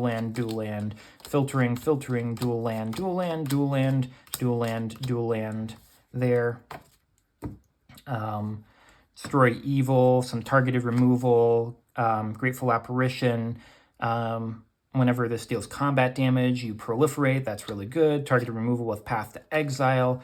Offer you can't refuse. Counter target non-creature spell. This enters with a +1/+1 on it. Each creature with a +1/+1 has trample. That's really nice. Farsync for some ramp, Inspiring Call. Draw a card for each creature you control with a +1/+1 on it. And they also gain indestructible. Very, very good. 3 visits for some mana ramp. Bread for the Hunt there. Creature with a +1/+1 on it deals combat damage to a player. You draw a card, some more mana draw. Arcane Signet, we get a little bit of Tidus's Necklace there. Everflowing Chalice, we can put more charge counters on it with Proliferate to add a ton of colorless mana in. Soul Ring there. I'm not too familiar with this one here, but Soul Ring is always good. Ash Barrens, Falling Wilds, Forge of Heroes, to put a +1/+1 on a commander or a loyalty counter on a planeswalker there. More dual land, Nesting Grounds to move a counter onto a second creature from a first creature. It's just like Tidus. Path of Ancestry, dual land, tri-land, dual land, Temple of the False God to get some more mana. Command Tower as always, and our normal basic lands there with some of our tokens, but we also get some counters to go along with it. So all in all, like I had said before, I think it's very obvious that this deck has the best synergy amongst the 3 that we've seen so far. Of course, there's one last one to get through, but I think Cloud's deck there is very general, and it's very heavy on the this is Final Fantasy VII, so there's going to be something with 7 relating to it there, or that's going to be really big, or it's that and equipment's there, or trying to get some attack triggers there, where this seems very complete, and I think that this could deal a whole lot of damage based off of all of its synergies there. All right, so last up there, we are going from 6 to 7 to 10, and now to 14 with our Y'shtola, the one that my one friend that likes Magic and gets a limited amount of it there that he ended up getting because he plays Final Fantasy XIV, and he really, really likes Y'shtola, which I don't think is anything that is super out of the ordinary. I think that she's a very popular character. I think that it really goes to prove it there because, think about it. They probably wouldn't make a commander deck with a commander based off of an unpopular character. Do you think? Alrighty, so we're starting off there. Getting the little Y'shtola deck box there. We get the deck itself, the rules, some of the commanders there, and we get our little extra collector booster pack there, which will be nice. Alrighty, Y'shtola, what do we have in store for you? Now, Y'shtola does have the closest to color combinations that I like with blue and black. This is Esper, so we'll see how that goes there. I know Esper has dealt with a lot of artifacts in the past, but we'll see what this is. So our first one up there is going to be Y'shtola, nice Knights Blessed. 1, a white, a blue, and a black for a 2/4 legendary cat warlock. I'm surprised it's not like a cat human there. That's the only thing. Vigilance, at the beginning of your end step, if a player lost 4 or more life this turn, you draw a card. Okay. Whenever you cast a non-creature spell with mana value 3 or greater, Y'shtola deals 2 damage to each opponent, and you gain 2 life. So you'd have to cast 2 non-creature spells with mana value 3 or greater for her to activate herself. But this is at the end of each end step. It's saying if a player lost 4 or more life. So if a player attacks in at another player and they lose 4 life, you get to draw a card. So, it's an effect that happens on a lot of players' turns. So already that's pretty good. And we're also going to get Grahatia, Scion Reborn, a white, a blue, and a black for a 2/3 legendary cat wizard. Again, I think it should have been cat human wizard. with lifelink and throw wide the gates. Whenever you cast a non-creature spell, you may pay X life, where X is the spell's mana value. If you do, create a 1/1 colorless hero creature token and put X +1/+1 counters on it. Do it only once each turn. So if you have both of them out there and it costs 4 mana to do, then you can pay the 4 life to be able to create that 1/1 hero with 4 +1/+1 counters on it there. It'll also activate Ishtola there. So, that's nice on it there. We're going to get a little bit of Alice Levelure, 2 and a white for a legendary 3/2 elf wizard with partner with Alphanod Levelure. So there must be another one like that in the deck here. When this enters, target player may put it into their hand from their library and then shuffle. So it doesn't have... So I wonder if... So let's see here.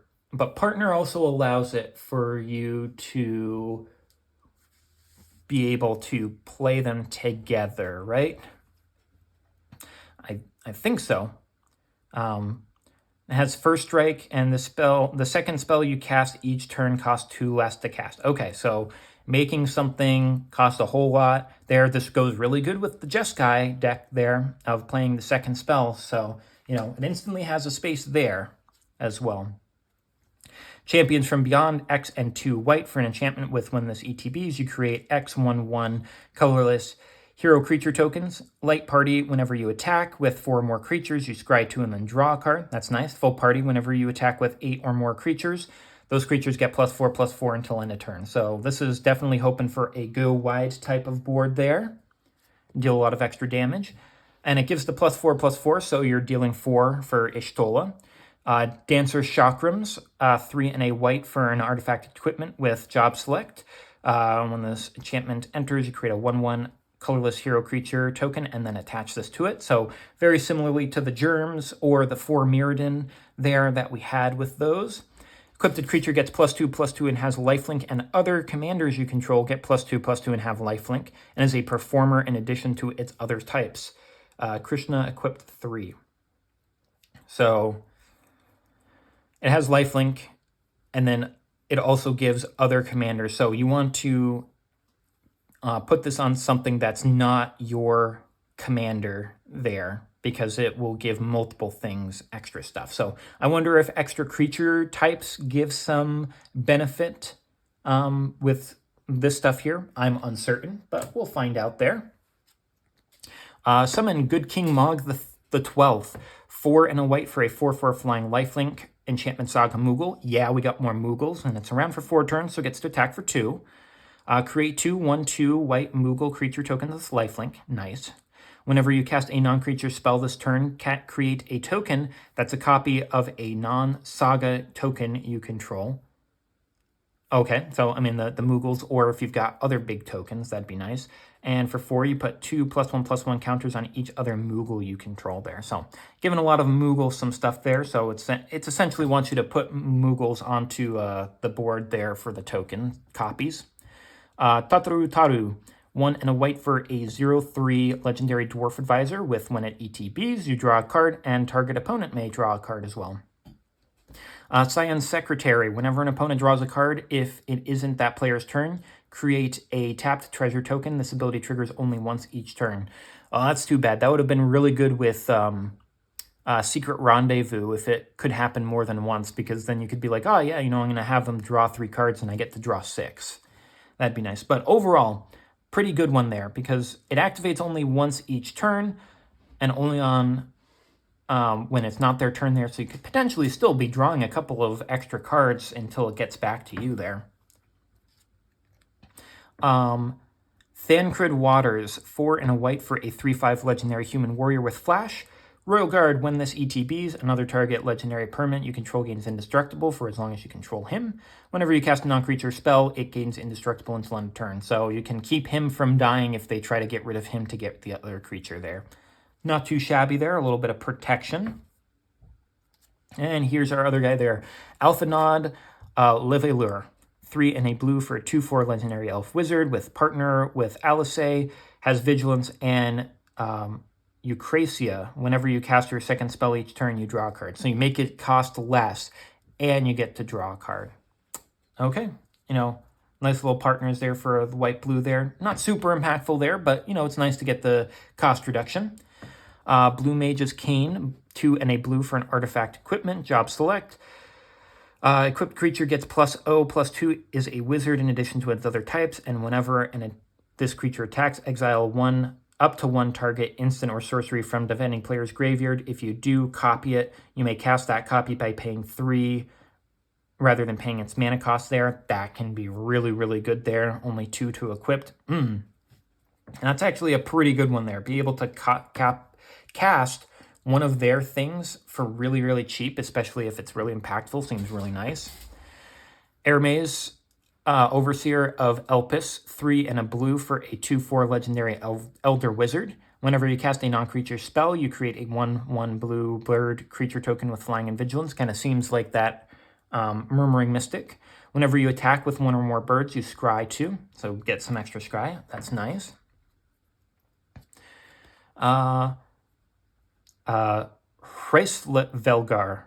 Hreisvelgar of the First Brood, 4 and a blue for a 5/5 legendary Elder Dragon. Oh, we just had some Elder Dragons recently. Flying Vigilance Ward 2, nice abilities. Shiva's Aid, when this ETBs, and whenever you cast a non-creature spell, target creature gets +1/+0 until end of turn and can't be blocked. Okay, that's pretty nice there, getting in some extra damage there. It had 5, so if you give it to yourself, you can activate your Stola. Observed Stasis, 3 and a blue for an enchantment aura with flash. Enchant creature an opponent controls. When this aura ETBs, remove enchanted creature from combat. Then draw a card for each tapped creature an opponent controls. So if they swing in, you get to draw a lot. Enchanted creature loses all abilities and can't attack or block. So it really is kind of gone forever there until this gets removed there.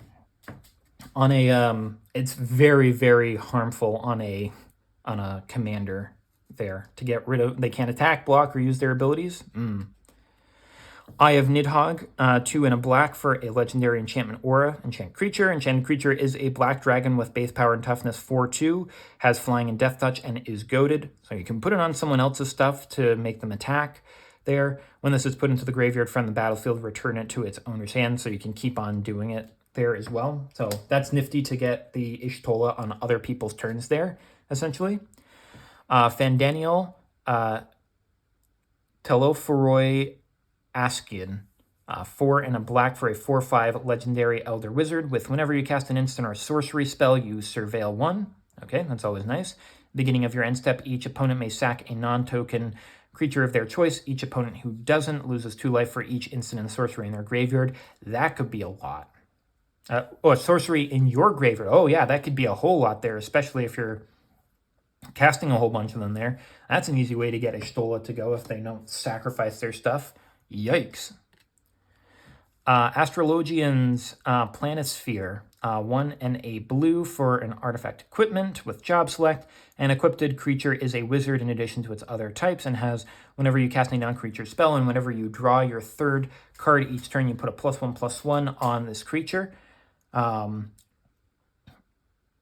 mean, I could see this also being in the Tidus deck as well, the Blitzball deck, equipped too.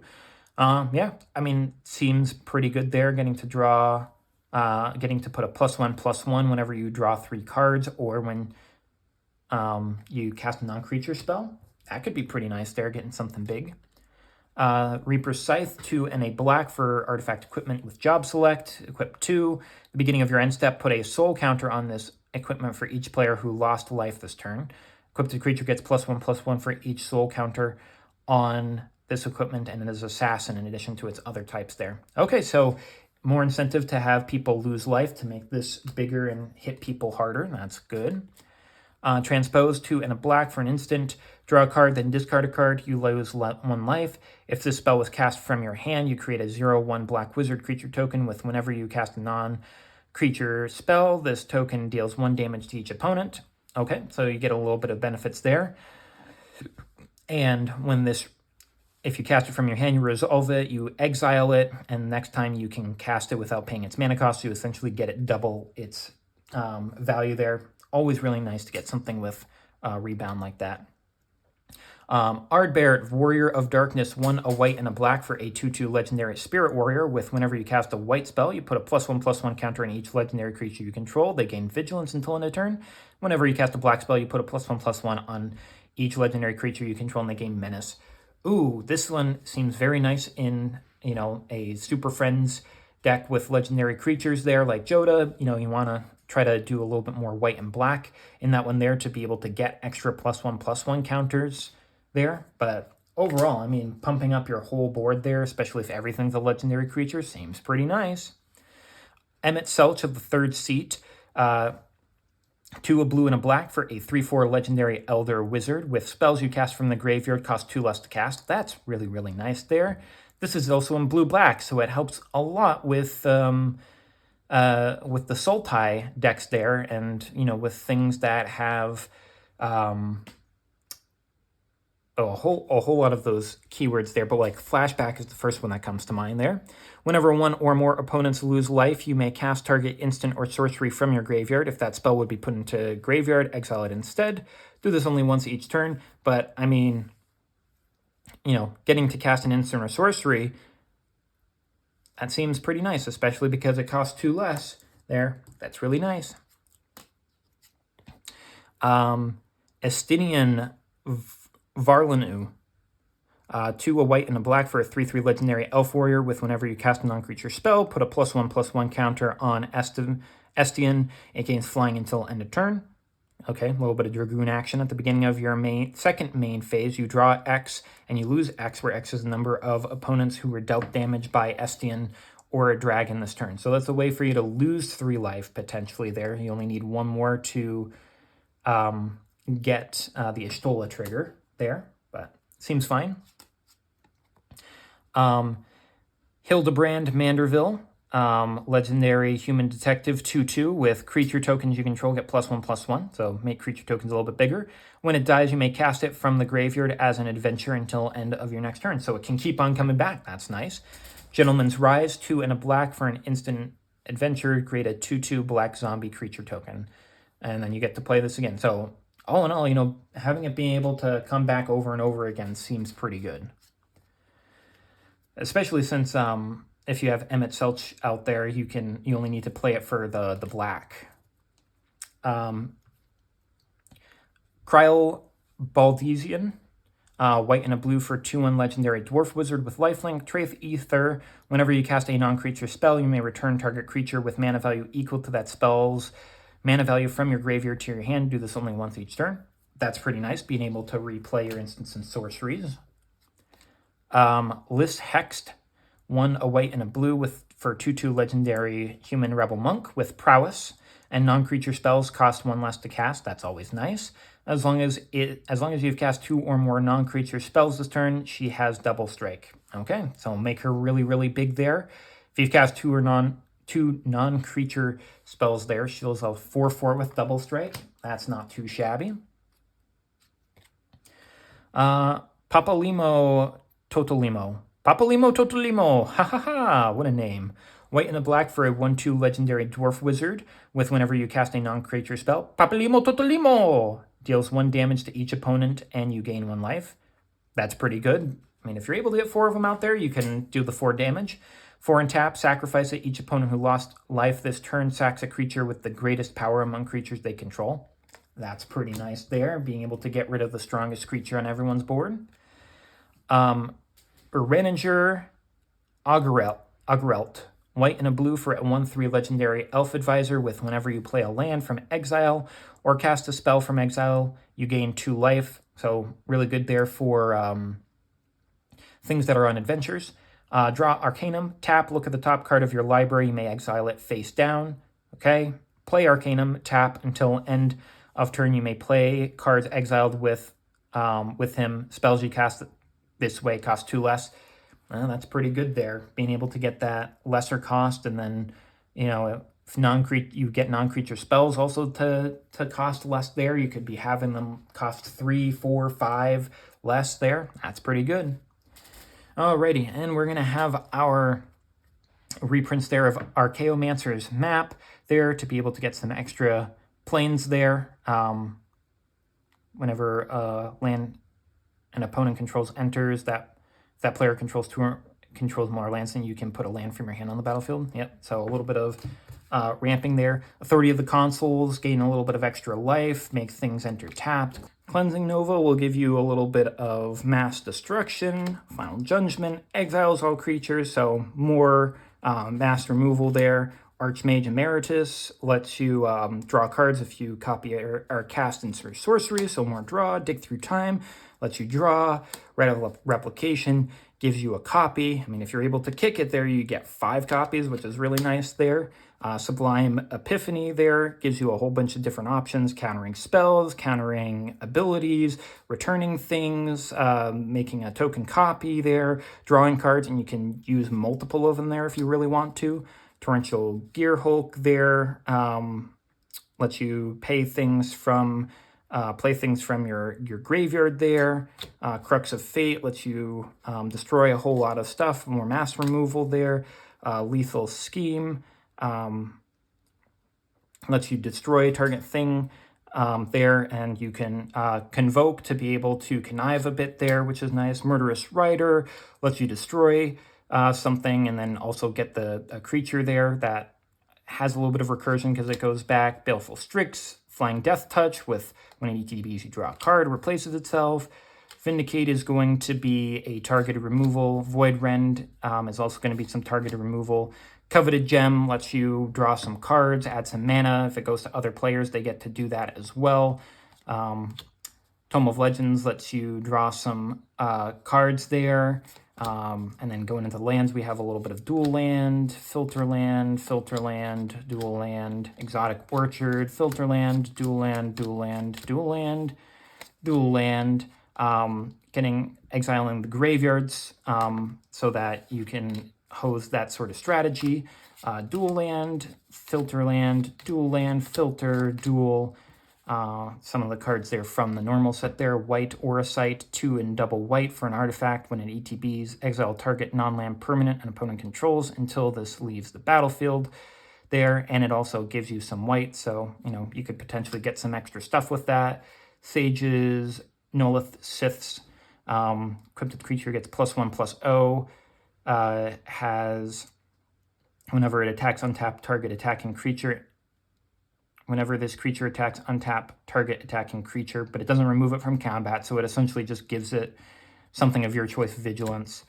Circle of Power, 3 and a black for sorcery. You draw 2, lose 2. You create a wizard there with its normal things, and wizards also get a little bit stronger and lifelink until end of turn. Okay.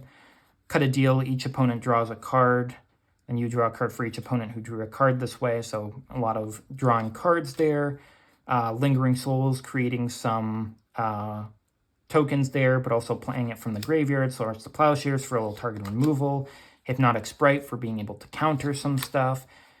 Into the Story, allowing you to draw some cards. Propaganda, keep people from attacking you.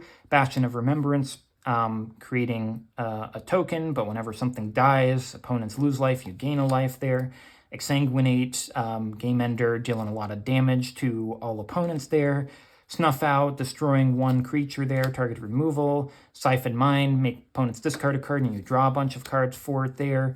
Arcane Signet for mana fixing. Relic of Legends, mana fixing there.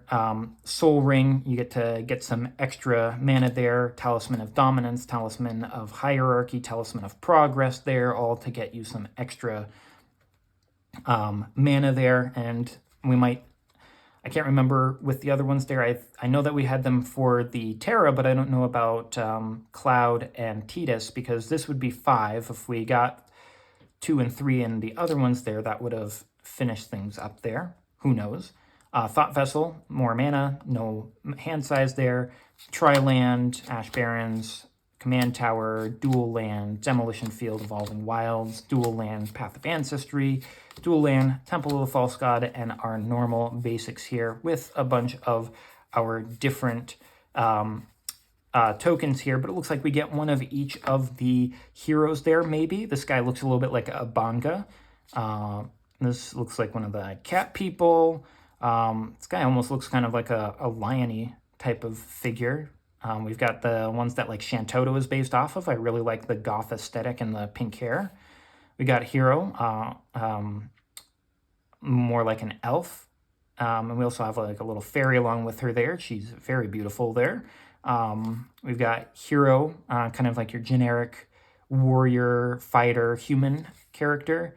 I have no idea what this guy is supposed to be. Almost kind of looks like a giant, but I'm not sure, but acting like a bard.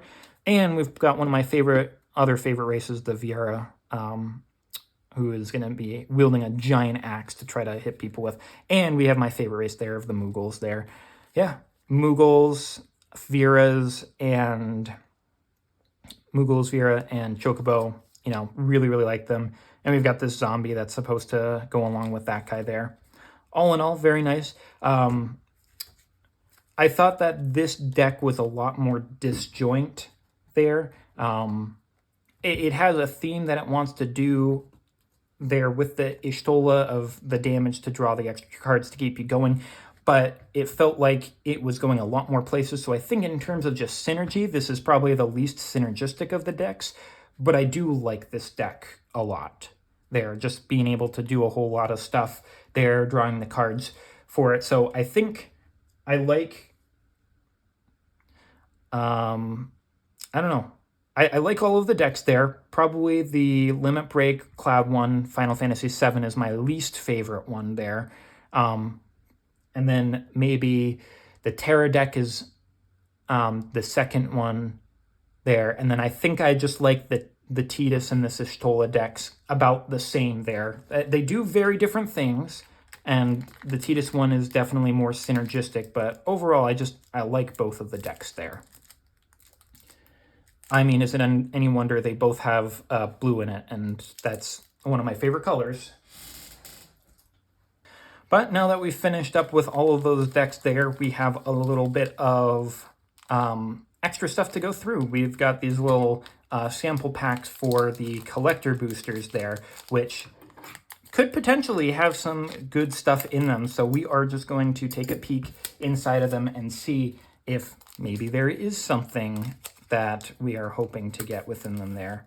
So I'm not sure which one is going to be the best card in there or not, but we're going to go through it there. We're going to start off with some Ultimate Magic Holy, so we're getting another one of those, so that's really nice, being able to give stuff indestructible and preventing damage to ourselves. That's nice. And we're also going to get a little bit of Lock Treasure Hunter. So it's looking like we're getting a couple of commander cards here or there, because we saw both of those, so that's nice ones to get some extra ones of. I prefer the Holy Magic over the Lock, but you know, we'll see what else we can get along in these.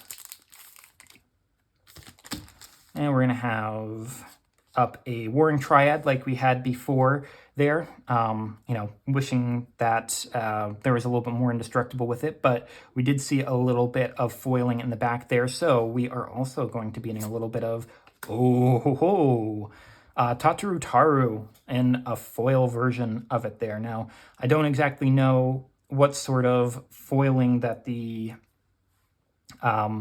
collector versions of these decks have, but this is the full art version of it there, so this probably has a bit more value to it because it's harder to get those. So that's another good one to get, especially with, you know, all of the things there of, you know, when it enters, you draw and they draw, but then whenever they draw, you also get a tapped treasure if it isn't their turn. That's the big thing there. So if it isn't their turn, you get to draw an extra card there. Seems like a pretty good effect that could come into play. Alrighty. And in our third pack there, we're going to be getting a little bit of Observe Stasis like we had before, that kind of really big, important removal there, as well as a little bit of Lis Hexed as well. So I'm wondering here, because of how these are going, if you are not able to get regular cards from these, because we really have only seen commander cards there. So, I mean, getting foil ones would be really nice there. So we get that. Ooh, and we're going to get a Summoner's Sending. Now that is some beautiful artwork on there. Not necessarily my favorite card from that deck there, but, you know, we'll certainly take some foiling of it. Oh, double foils there. And we're also going to get Alice Leveler. Now, if this was like the normal partner stuff, we would get the other partner along with it, but unfortunately that's not how it worked. But we do get 2 foil copies of some full arts there, and that is going to end what we have here. So, you know, we had some good stuff come through here with all of our decks that we got to review over. We got to pull up some extra cards, especially some foil ones, though it looks like we got 3 whites that are foil, which kind of makes sense. Every single one of these decks has a white coloring in it there. All of them are technically heroes, so it makes sense. But thank you for joining in. I'm looking forward to being able to use these Final Fantasy cards. I'll have some openings of some regular boxes here soon to see what we might be able to get in those. And I did kind of go all in. I ended up getting, before they got super, super expensive there, a batch of the collector commander decks to be able to save for posterity. I don't think I'm going to necessarily open them up or use them there, but maybe in a year's time I'll be able to come back through and I'll do a little thing of showing like where Final Fantasy might be at that point there, because it is just such a big set there. And, you know, after a week of time, things are still looking a little crazy, but maybe things will look a little bit different in a year's time. But until then, thank you for joining me in on this review there of the Final Fantasy commander decks there. I hope that you will have fun with whatever games that you are up to there, and I wish you the best of luck with whatever you're working on. So I will see you later. I'm looking forward to having you come back again, and until then, take care of yourself. I'll see you later.